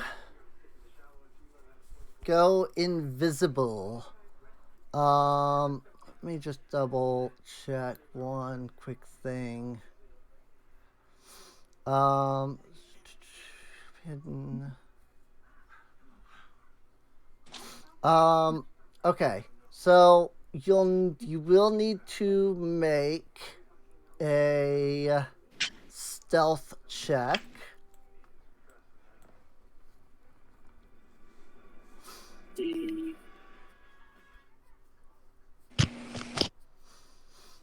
Meanwhile, this dude.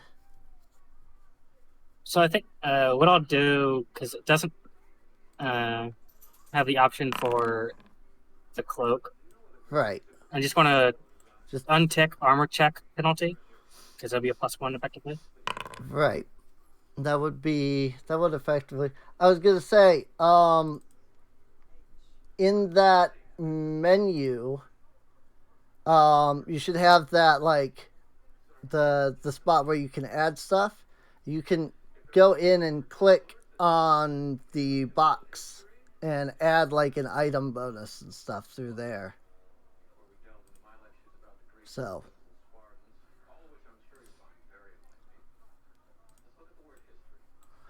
But I mean, you're removing that -1 does exactly the same thing as adding a +1. So.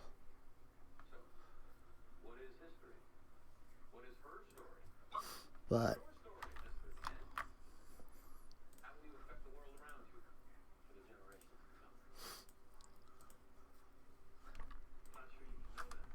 Jeez, my checks are rolling less than 10. That's like the third stealth check rolled less than 10, I'm pretty sure. But you could do something like this. Yeah, and I didn't click the add. Right. But I did add that. Okay. But yeah, I'm just kind of pointing out, where that is and how you can easily, like, get to that. Well, that's interesting. I click on No Barana, it, like, removes the, like, spell effect that I have, which is really weird. Like, you all can see this little, like, spell effect thing that I put down, right? I can't Okay. see it right. Which part? The thing that looks like a swirling ball of lightning in the middle? Yeah. Yeah, I can Yeah, see it. yeah, I can see Okay. it. I think it's just because Yeah. my character is currently in the center, so Yeah, that makes probably. it work. It's probably because of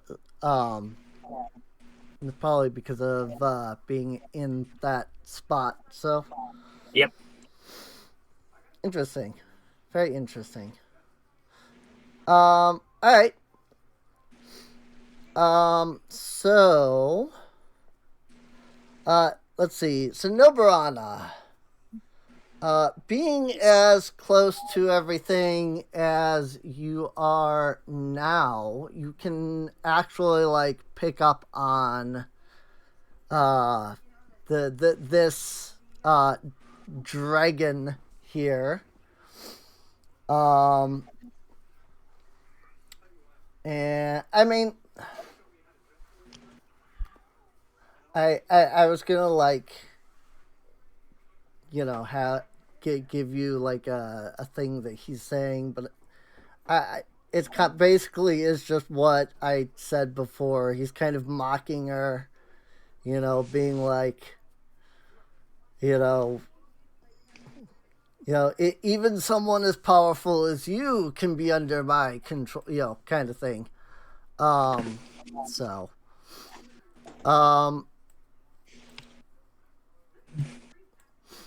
let's see. So the rest of the group, comes in over here. And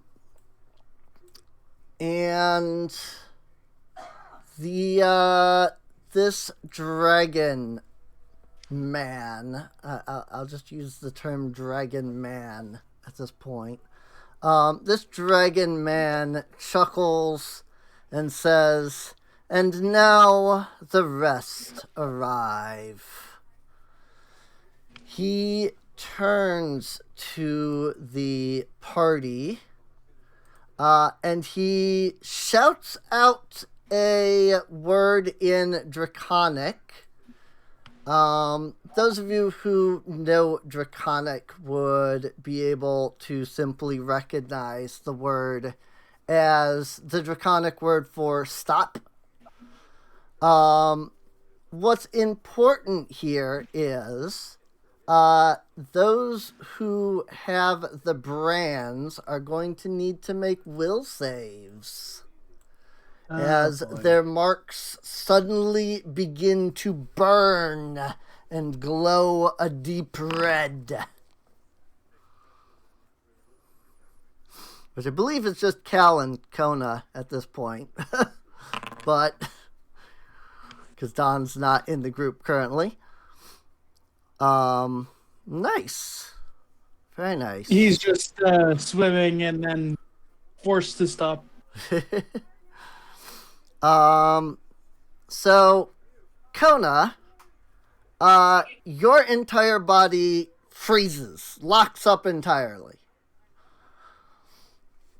You are essentially paralyzed, for lack of better term, or immobilized, restrained. What is it in this version? What is it? It is paralyzed. I imagine it. Oh. Yes, you froze in place, you have off-guard condition and cannot act except to recall knowledge and use actions that require only your mind. So I mean, everybody would see, like, you're all walking, he shouts out the Draconic word for stop, and Kona just literally freezes in place, like suddenly a statue. Like, she doesn't turn into a statue, but she just, like, suddenly stops, like, mid-step and everything. Cal, of course, would feel the burning sensation of his mark, but manages to shrug it off without issue. The Dragon Man, he does the tisk, tisk, tisk type thing.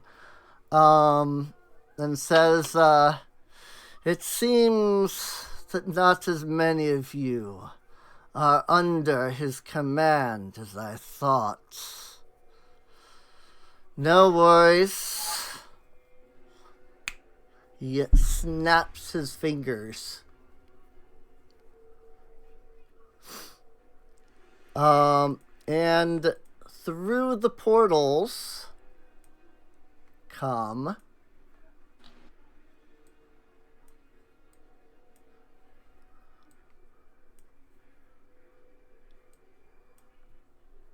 that guy needs to be over there.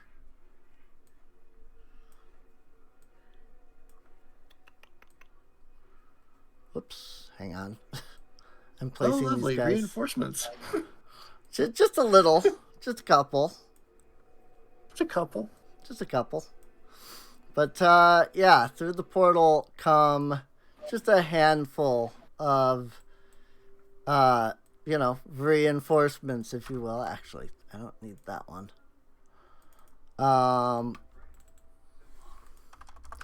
Two very large silver-scaled dragon men, decked out in shining, shimmering, full silver,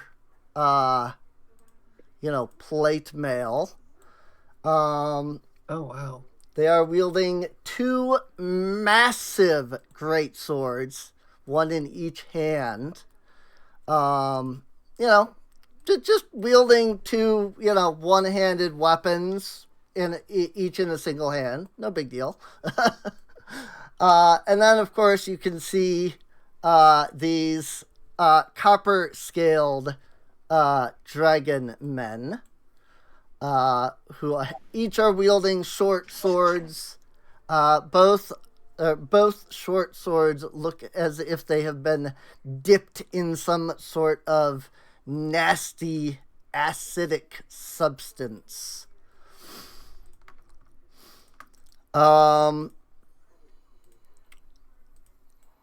The Dragon Man turns his attention to you and says, "Men, if you would, deal with them." I imagine this would be the point at which Noburana would drop the crystal into the swirling vortex of magic that is around. I feel like at any Aziza. point during his speech, it's like, okay, just while you're distracted, just right. Yeah, very at any gently. point, basically at any point, that happens. You caught me monologuing. Yeah. And as soon as you drop, Rin's crystal, it falls next to Aziza and begins to float. There is a shock that sort of shoots out from Aziza towards the portals, as the entire system looks as though it's beginning to, wave and, break down. I will note that she will not remain in the same spot she dropped it from. She is still invisible. Right. The red dragon man hisses as he looks at the group and says, "So, you have some sort of plant, I see. No matter. I will deal with you all. We need not get my master involved. You will fall to the hand of Morlath."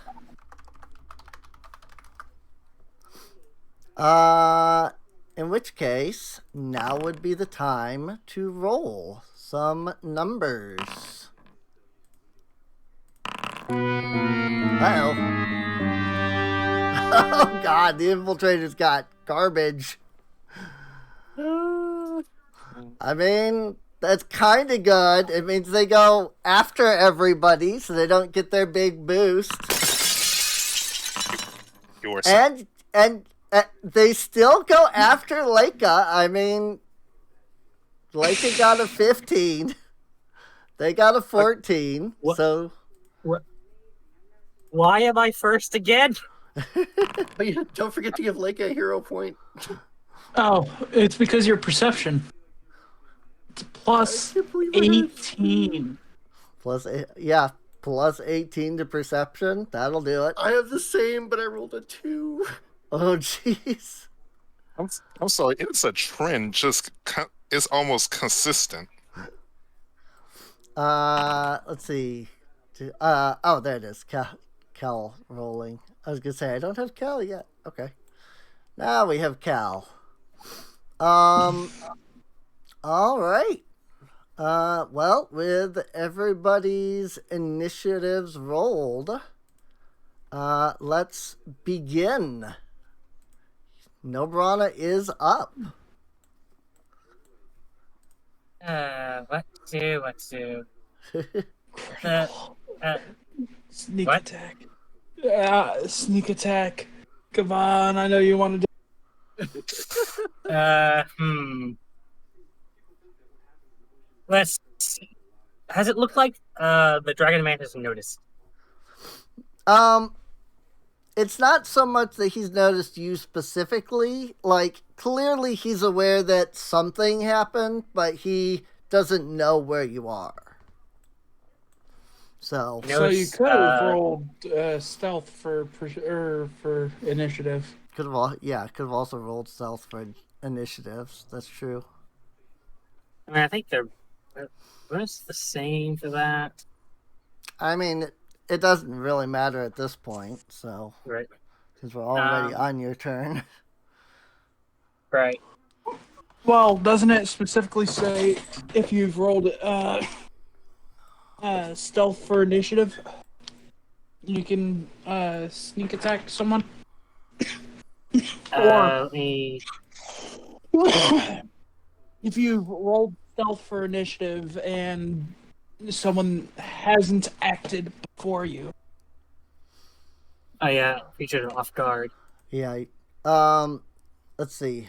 On the first round of combat, if you roll deception or stealth for initiative, creatures that haven't acted are off guard to you. So, I mean, if you have the same modifier, then I wouldn't make you re-roll it. So, see, plus 18 and then plus 18. Yeah. Okay. So yeah, I mean, it would end up being the same number. So we'll just say that you rolled stealth so that you get that, first, surprise attack or whatever it was. Yeah, surprise attack. Okay. Okay, so the moment I attack, I lose my invisibility. Yeah. Because I don't imagine the cloak does nothing. Well, what does invisibility say? The first when you perform a hostile action, as soon as the action is completed, you lose invisibility, unless upcast. Right. So. Got it. So yeah, as soon as you make an attack, you'll lose your invisibility. But I mean, that means that I guess you don't, because we don't have advantage in 5th edition. But I think that would. Yeah. With your surprise attack, anything is off guard, which means that they have a -2 AC. Yep. So advantage invisibility technically doesn't help in this case, but except for giving you stealth roll, but still.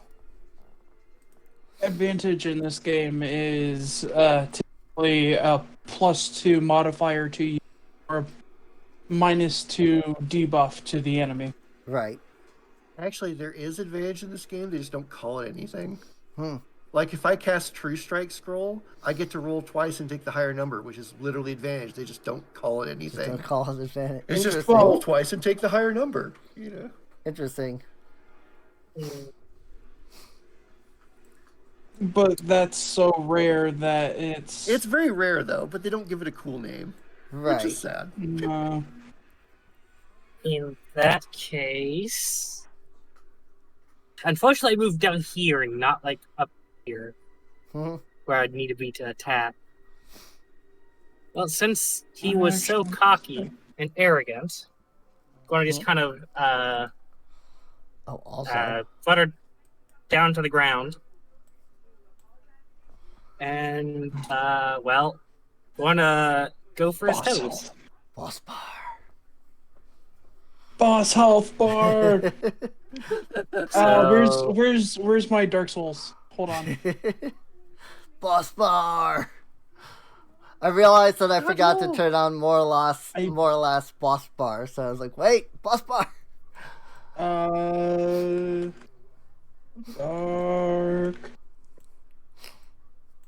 But yeah, Oh.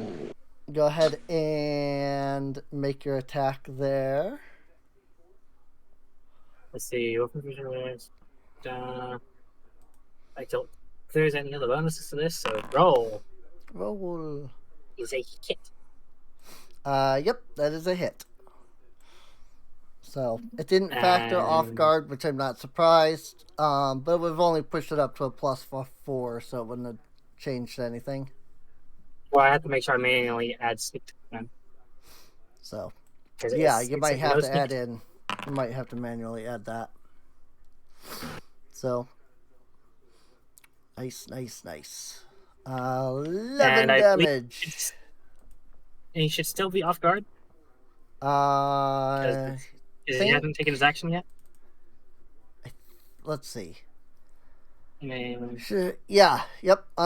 For the entire first round of combat. So, let me Well, give then. him, to make this slightly easier, I'll throw off guard onto him for now. okay. And then here we go. Miss. Darn. Just stab at his toes. Unfortunately, because I had to move up a little bit. Yeah, because you had to move. So that's 3 actions, unfortunately. So, I just on ground looking up like hi. Squarkon. All right. Scarcon is going to step or stride, really.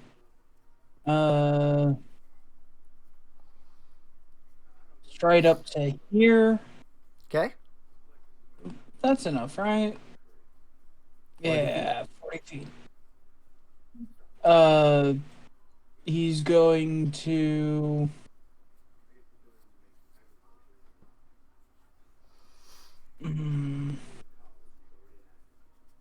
he can't. Oh.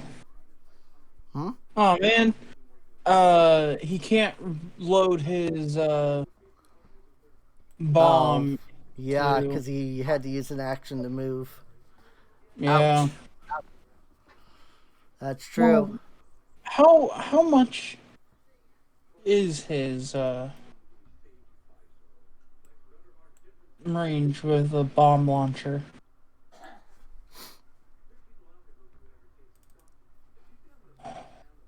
Inventory.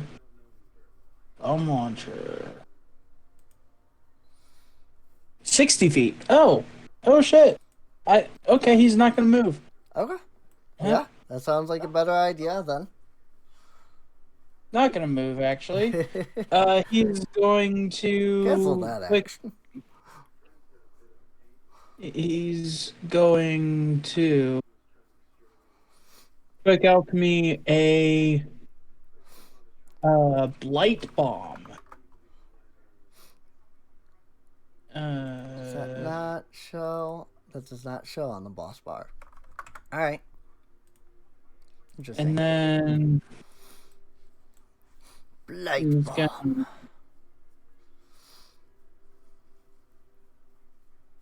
gonna Bam, and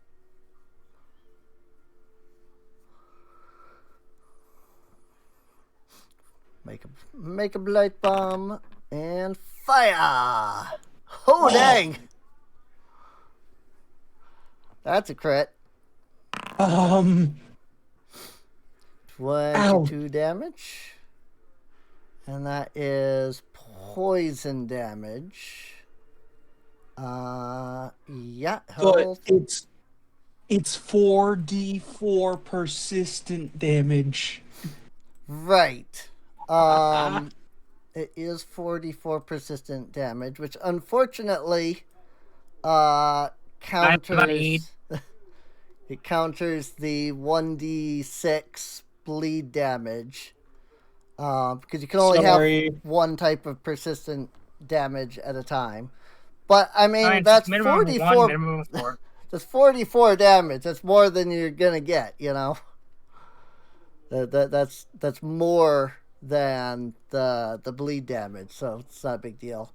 Like I said, minimum of 1 versus minimum 4. That said, that is splash damage, which means that Noborana does have to take 2 points of splash because Noborana is in the 5-foot splash radius. What type? Oh, it's poison?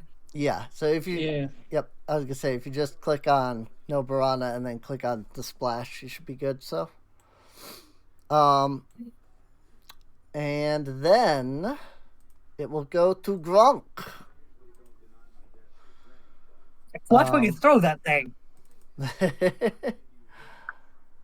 Let's see, how much is leaping charge again? Get out of the splash zone. It's only 10 feet. So that's 25. Oh, okay. Gronk can easily do this. So Gronk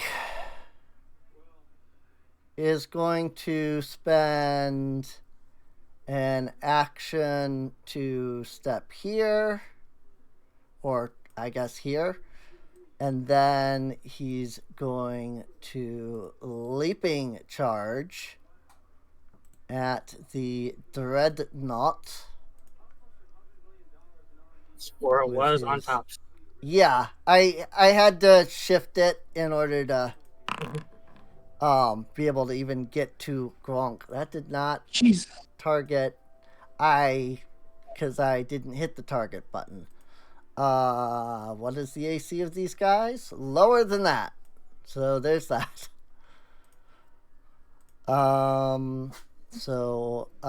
Pack attack because squirrel. 23 points of damage. Very good. And then, since that is 2 actions, I'm going to, just for a moment, switch the squirrel to be a different size so that I can get to both of them. But then I'm actually going to target this guy and make a map style Jaws. Nice. And pack attack, 19 damage. Very good. Very good, Gronk. Very good. Now the Dreadnoughts. So the silver scaled Dreadnought that's right here is going to brandish his swords. And actually, he can't do that, so never mind that. Because I just realized he only has 1 target, well, 2 targets near him. Wow! Really missing Gronk?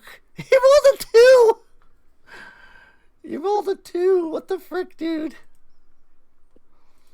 Third attack.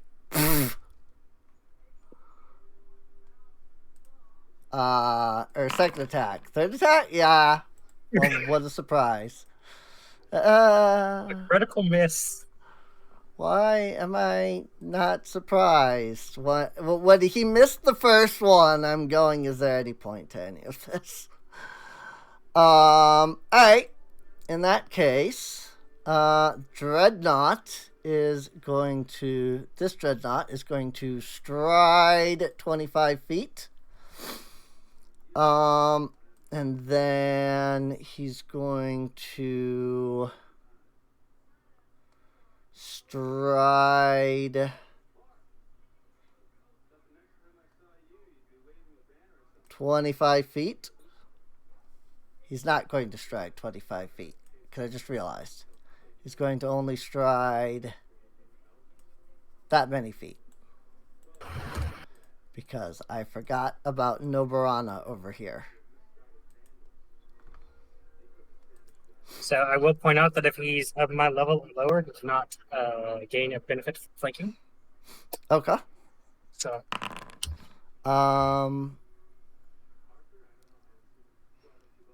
Ha!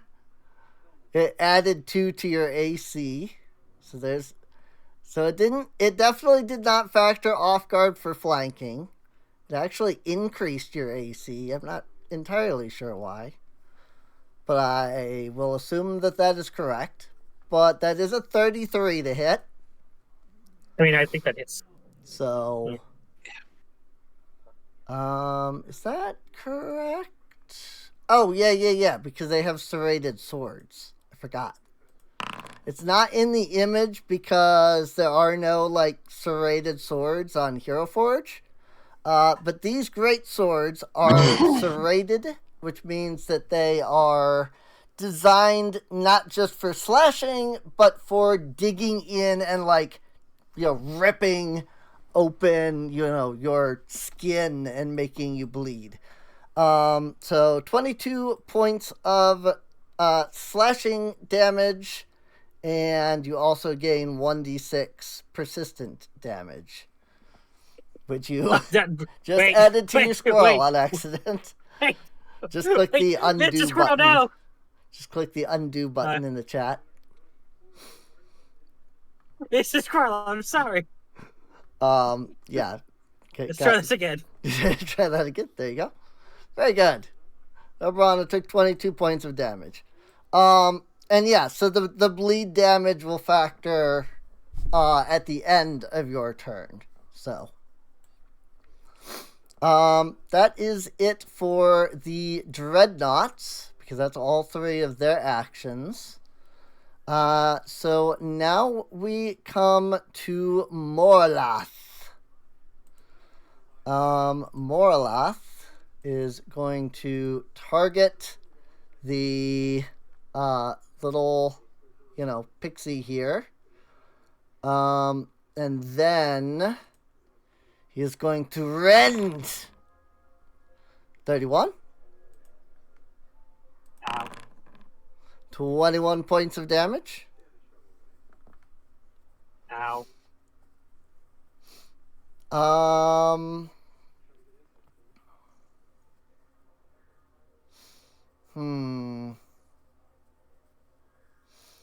And then, having only used 1 attack thus far,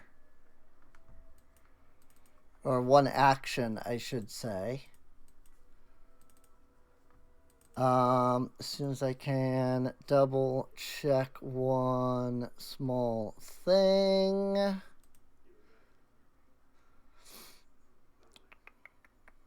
see. Oh, I didn't factor that at all. No, yeah, I did. Yeah, because he's got the +1 to the saving throws.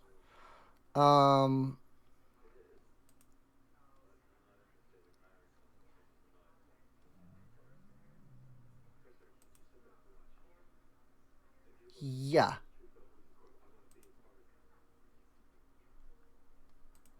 20 foot. He is going to 2 action fireball. Oh shit. Okay. Right there. I'm So, Mr. safe. Squirrel, no! yeah, I guess you are the only one that is safe. How about that? Wow. Yeah. Yeah, I didn't notice that at all when I placed it down. So, but yeah, you are in fact the only one that is safe in that circle, aren't you? So Cal, Kona, Leica, Squirrel, and Gronk all have to make reflex save. Oh dear. I dang just it, realized I was reading the statuses and accidentally right-clicked. You're fine. You're fine. I need to put. I can put it back on with okay. ease. Thank you. There you Thank you. go. I just realized I need to make 2 concentration checks. Real quick. It's a function. That is the question. I don't assume you automatically fail since it doesn't. Yeah, that's say what I was that. looking for. Yeah. So I don't think you automatically fail. I'm going to say that you don't automatically fail. And somebody else, if they leave a comment, can correct me if that is the case. So. Quick question. Concentration checks, what I roll? What's it? That's a good question. I don't remember. I don't know. Is that? I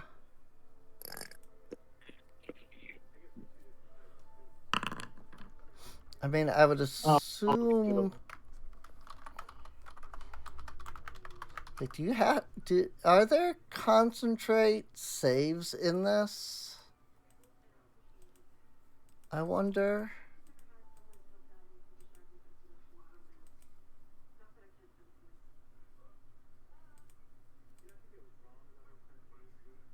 I don't actually know.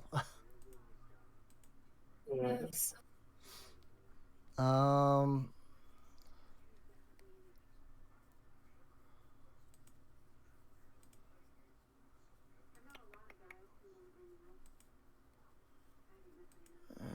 Concentrate. Concentration? I don't think there's a concentration thing in the game.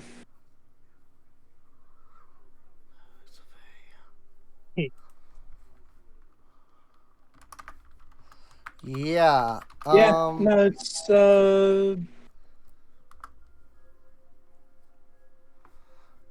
Let's see. Some abilities and spells can disrupt a spell, causing it to have no effect. When you lose a spell, you have already expended a spell slot, spend spell's cost. If a spell is disrupted during a sustained action, the spell immediately ends. The full rules are on page 415. Let me go down there. For sustain.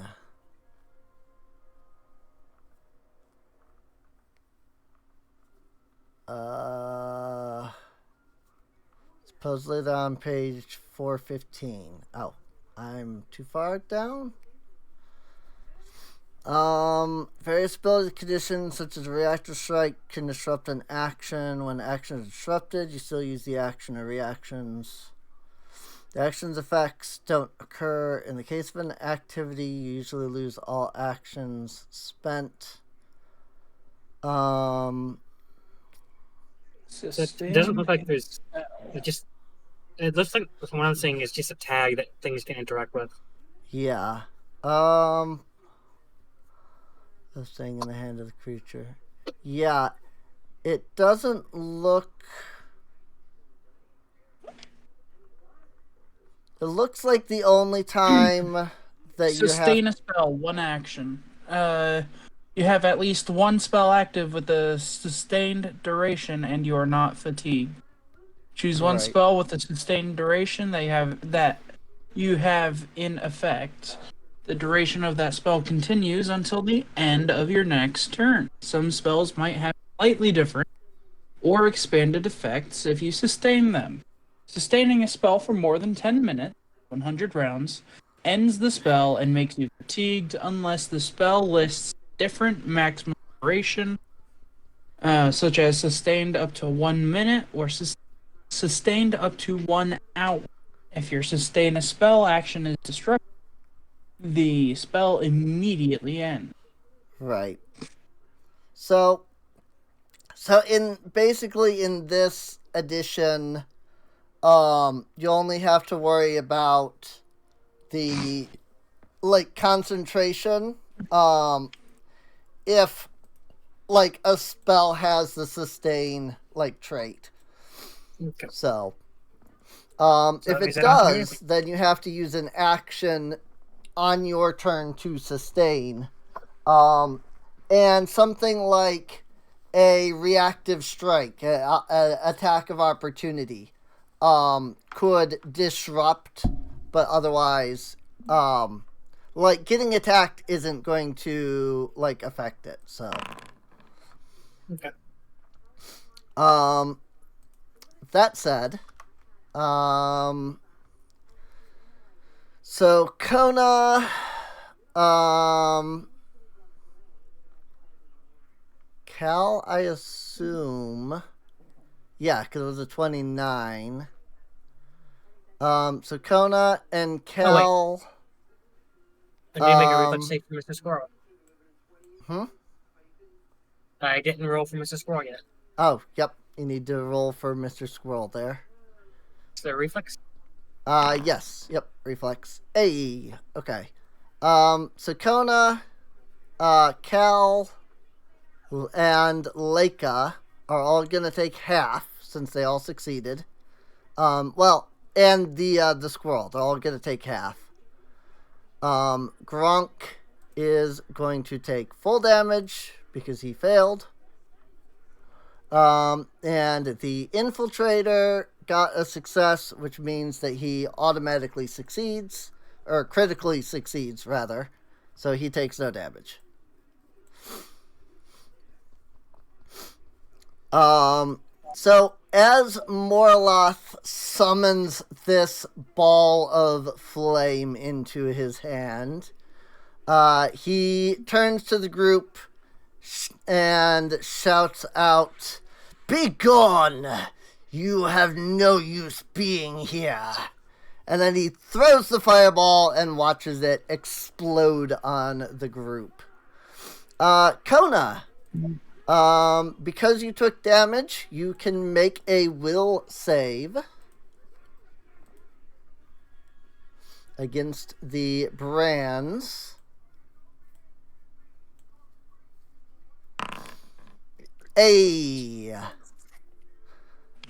Which means that though you were paralyzed, it is now your turn. Oh wait, hang on. First, gotta take that 8 points of poison damage and then fail a recovery check. Now it's Kona's turn, and Kona's no longer paralyzed because she shook off the brands. I hope he dies with my poison damage. It's so much extra damage. It's so nice. It is. It can be pretty good. So that's the reason why I crafted that specific one, and then I'm gonna start lobbing my healing and my other stuff. Yeah. My other bombs No, around. Question. Okay. Would these guys all be considered like the same species? Yeah. They're just like different subsets of the same lineage, right? Right. Yeah. I mean, they would be the same species in the way that, like, you know, a red dragon or a silver dragon or a copper dragon would be. So, in terms of like your weakness thing, each of these guys is going to have completely different weaknesses. They're going to have completely different ones. Okay. Yeah. So I'm going to have to do it for each of them. Yeah. Like the all of the infiltrators or like all of the dreadnoughts, you know, it would count for both of the, you know, both of them, all of them. But yeah, if you wanted to use it on the infiltrator, that wouldn't work on the dreadnought, etc. You'd have to do it again. So I'm gonna. What do I want to start with?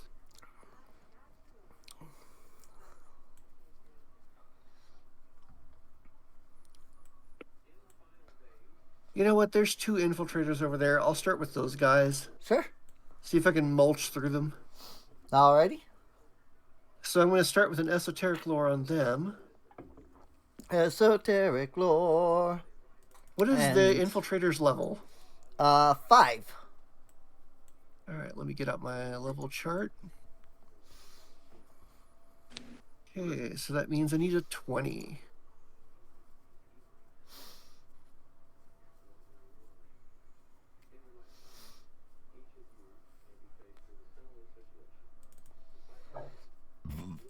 Excuse me.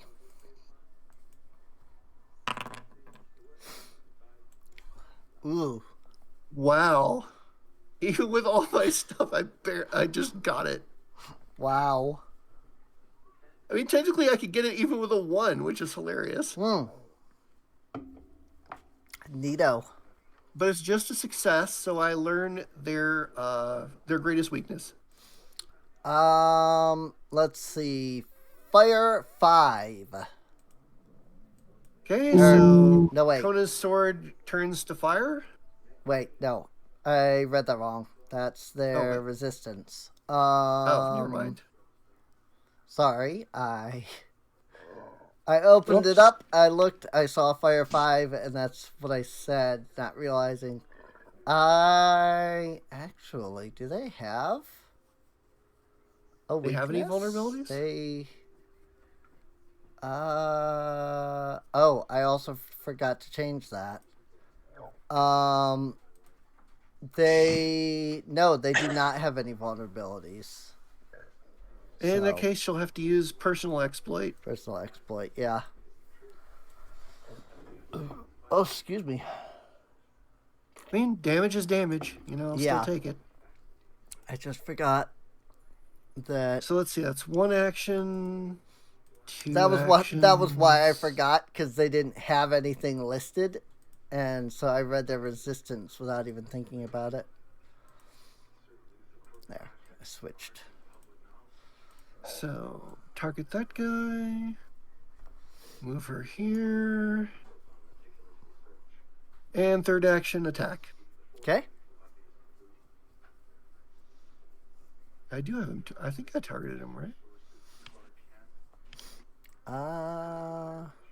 No, I didn't. There we go. Okay. I apparently didn't take the first time. Okay. All right. Foundry do be like that sometimes.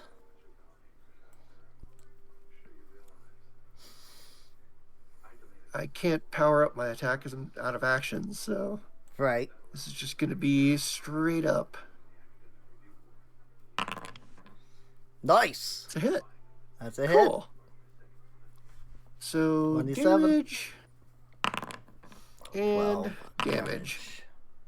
12 damage and 6 damage. Cool. 18 damage total. Nice. Yep. Very nice. Gotta love her DPS. Cal.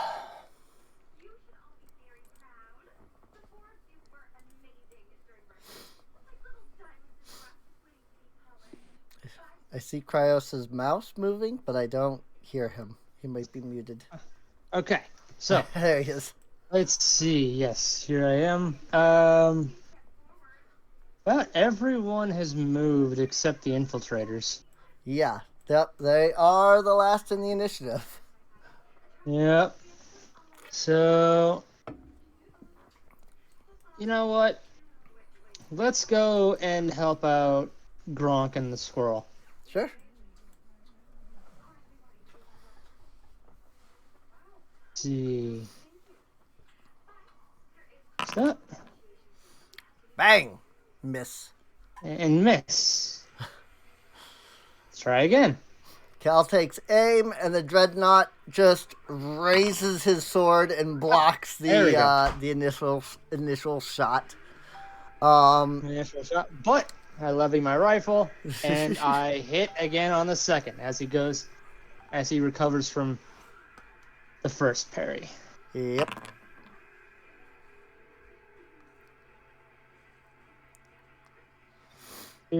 15 damage, not nice. bad. And that'll be it.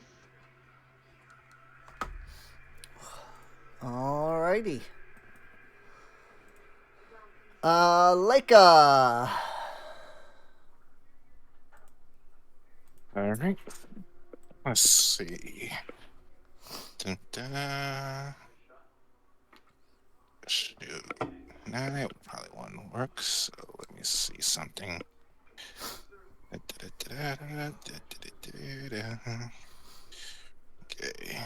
Nope. Let's see. No.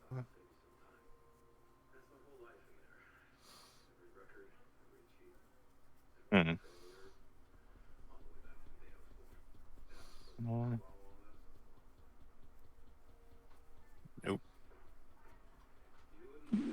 If you have an AoE, you could Dude. drop one up here or drop one Dude, I was had to ask down you this. here.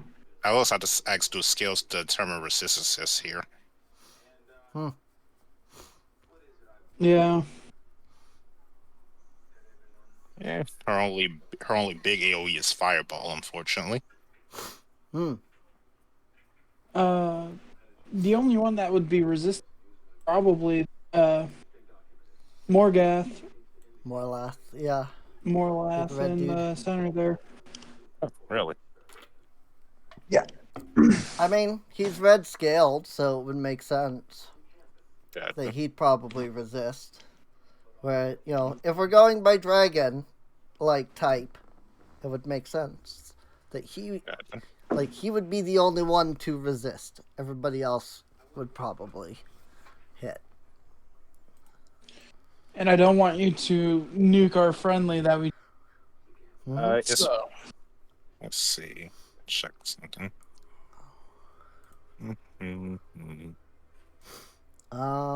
If you're looking at Fireball, you could drop it here, which would hit the 3 infiltrators. I don't think you would want to drop it anywhere around here. I was just checking ranges. Yeah. I assume you can see this, circle here. Yeah, I hit the place 20-foot burst icon. So I was just checking from there. Okay. Let's see.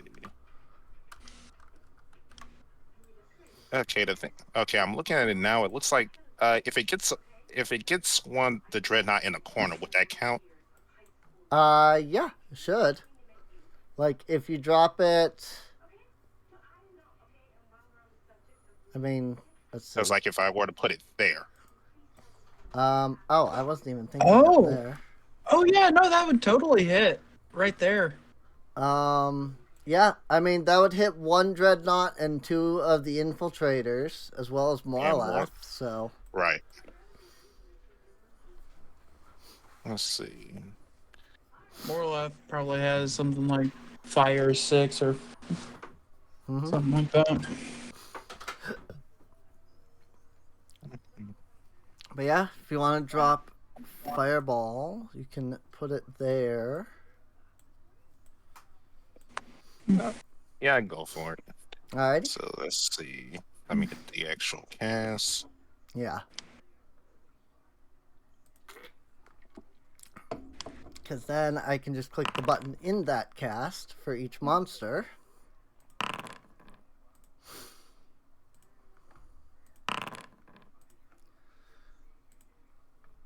And yes, +1 says to save.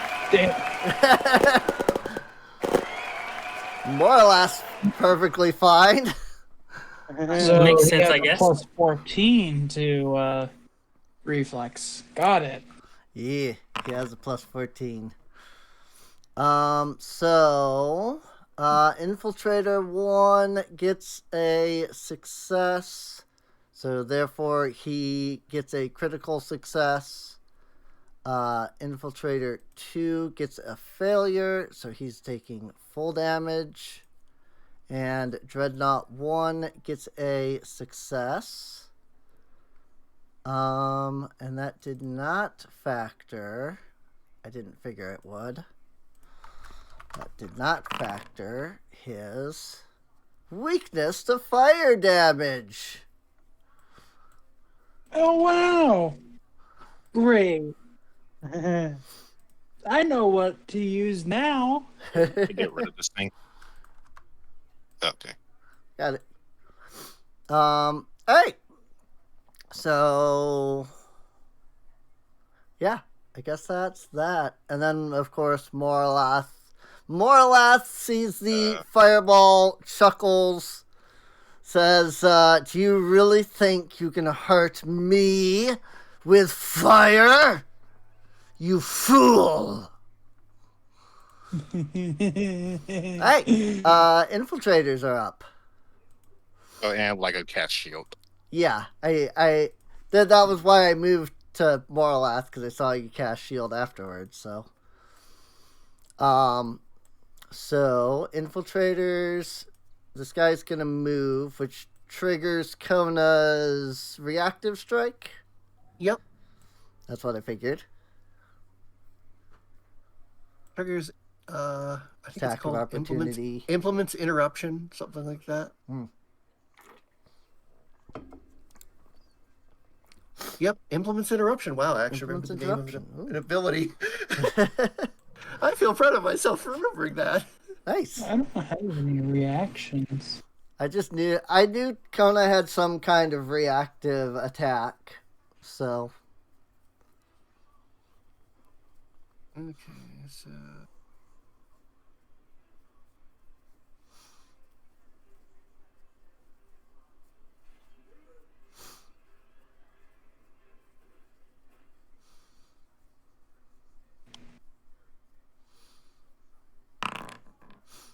Ooh, 21's a hit. Dead on. Oh, I'm glad for that.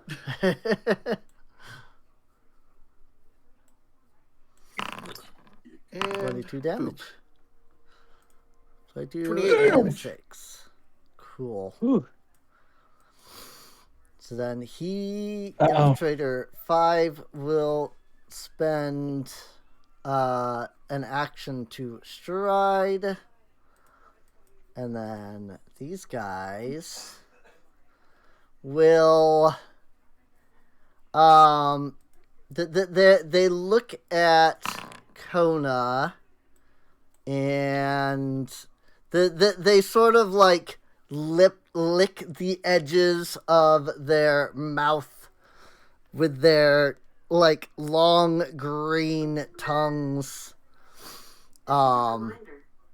Infiltrator 4 here says, you will be a tasty morsel.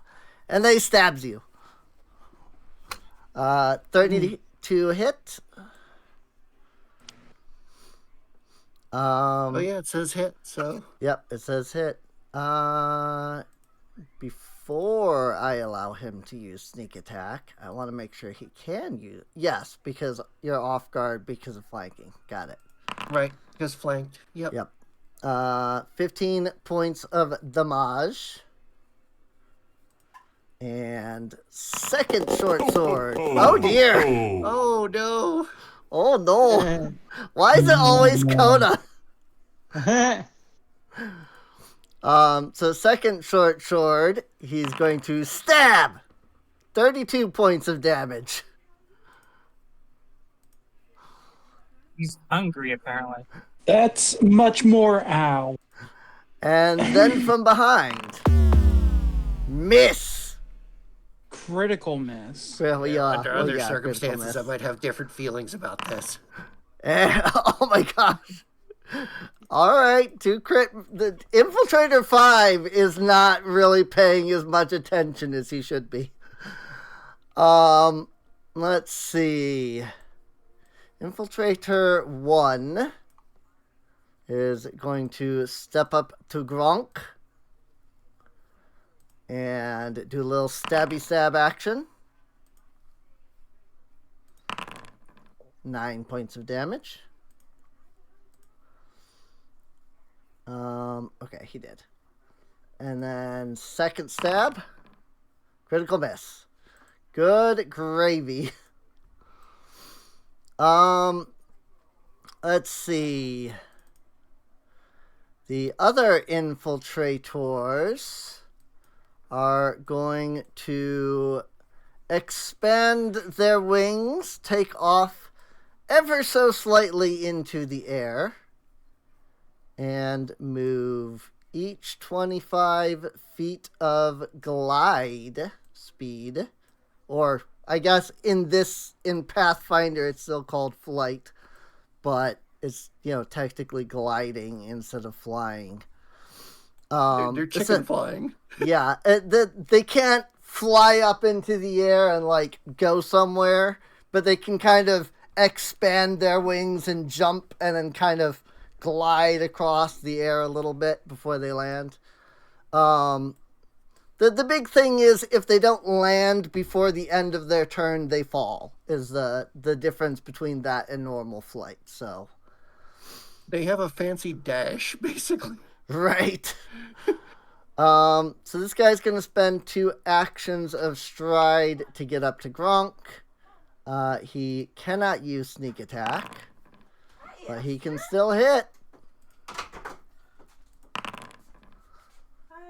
17 damage. Infiltrator 2 is going to go just over Morlath's head so that he can get to Noborana.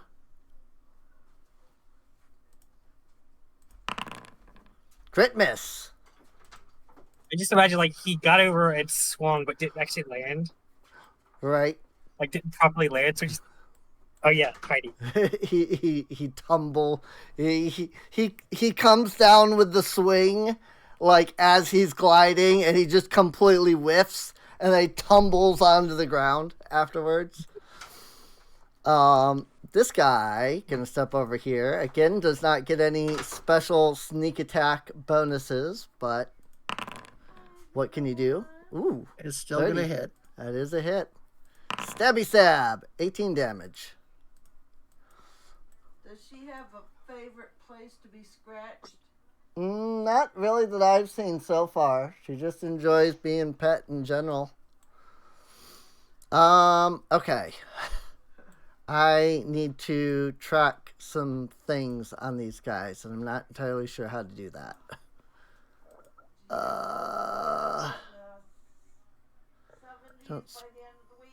Don't suppose there's a spot I can mark resources. Not particularly.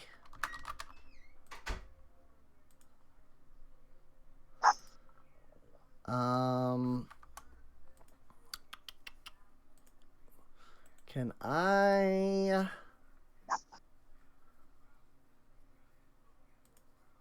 I don't know how to create an effect on them either. Oh, I really should have thought of this prior, because some of them only got off 1 attack, so they've only got 1 freaking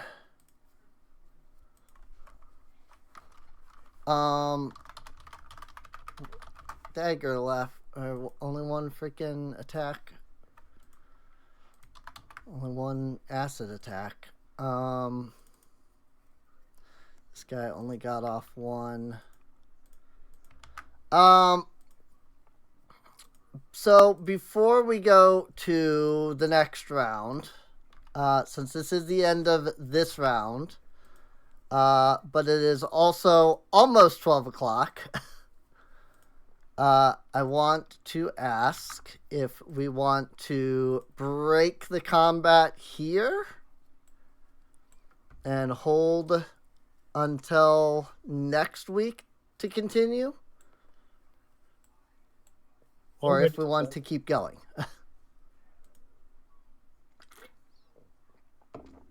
I think it's safe to say this is going to take a while. Yeah, it is going to take a while. So, I mean, we'd have to break at some point anyway. Right. Because this is probably going to be like, what, an hour-long fight? I imagine you've probably got like 3 or 4 more rounds, so easily an hour, maybe 2.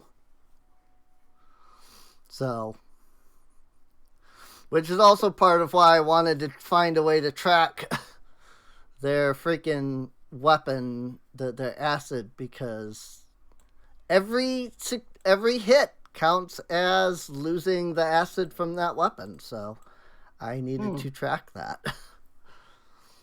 And because some of these guys, we'd have to break anyway, we might as well break now. Yeah, because like for instance, Infiltrator, what is this, 5? Like, he crit missed both times, so he still got both, like, dagger or short swords acid, you know.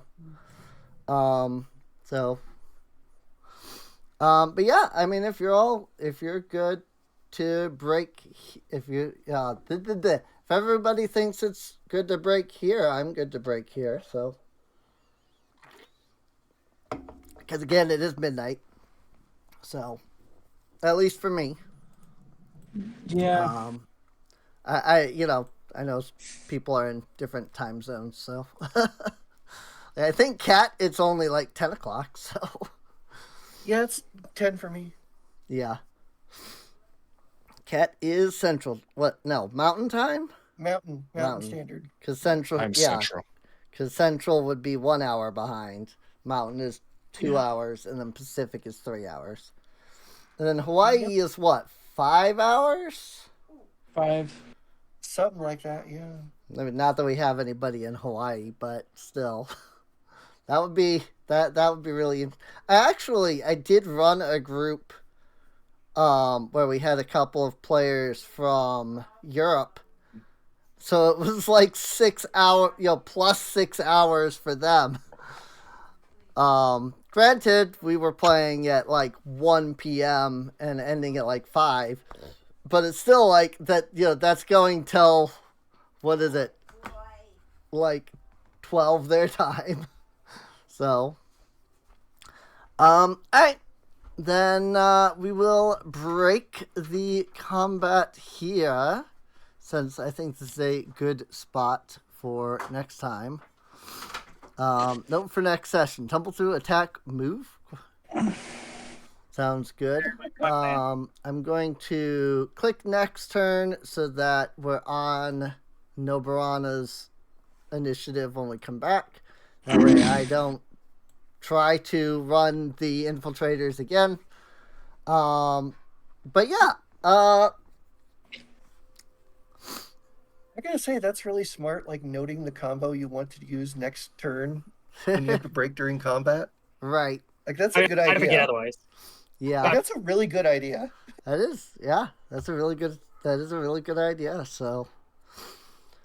It also tells you that I haven't went yet, so. Right. Well, I hope all of you have enjoyed. For those watching on YouTube, whenever this finally gets out, I posted episode 10 just like today, I think.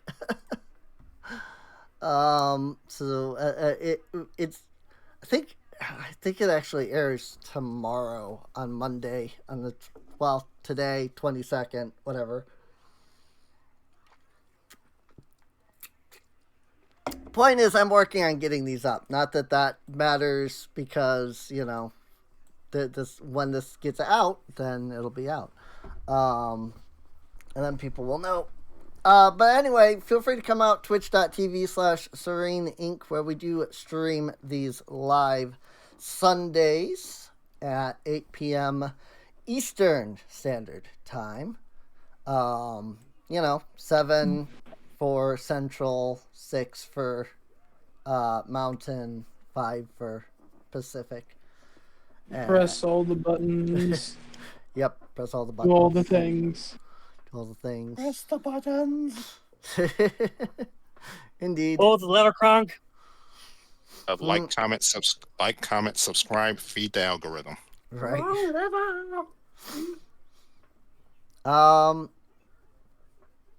Yeah. Also, there's a playlist. Feel free to check that out for more of these streams, podcasts, whatever you want to call them.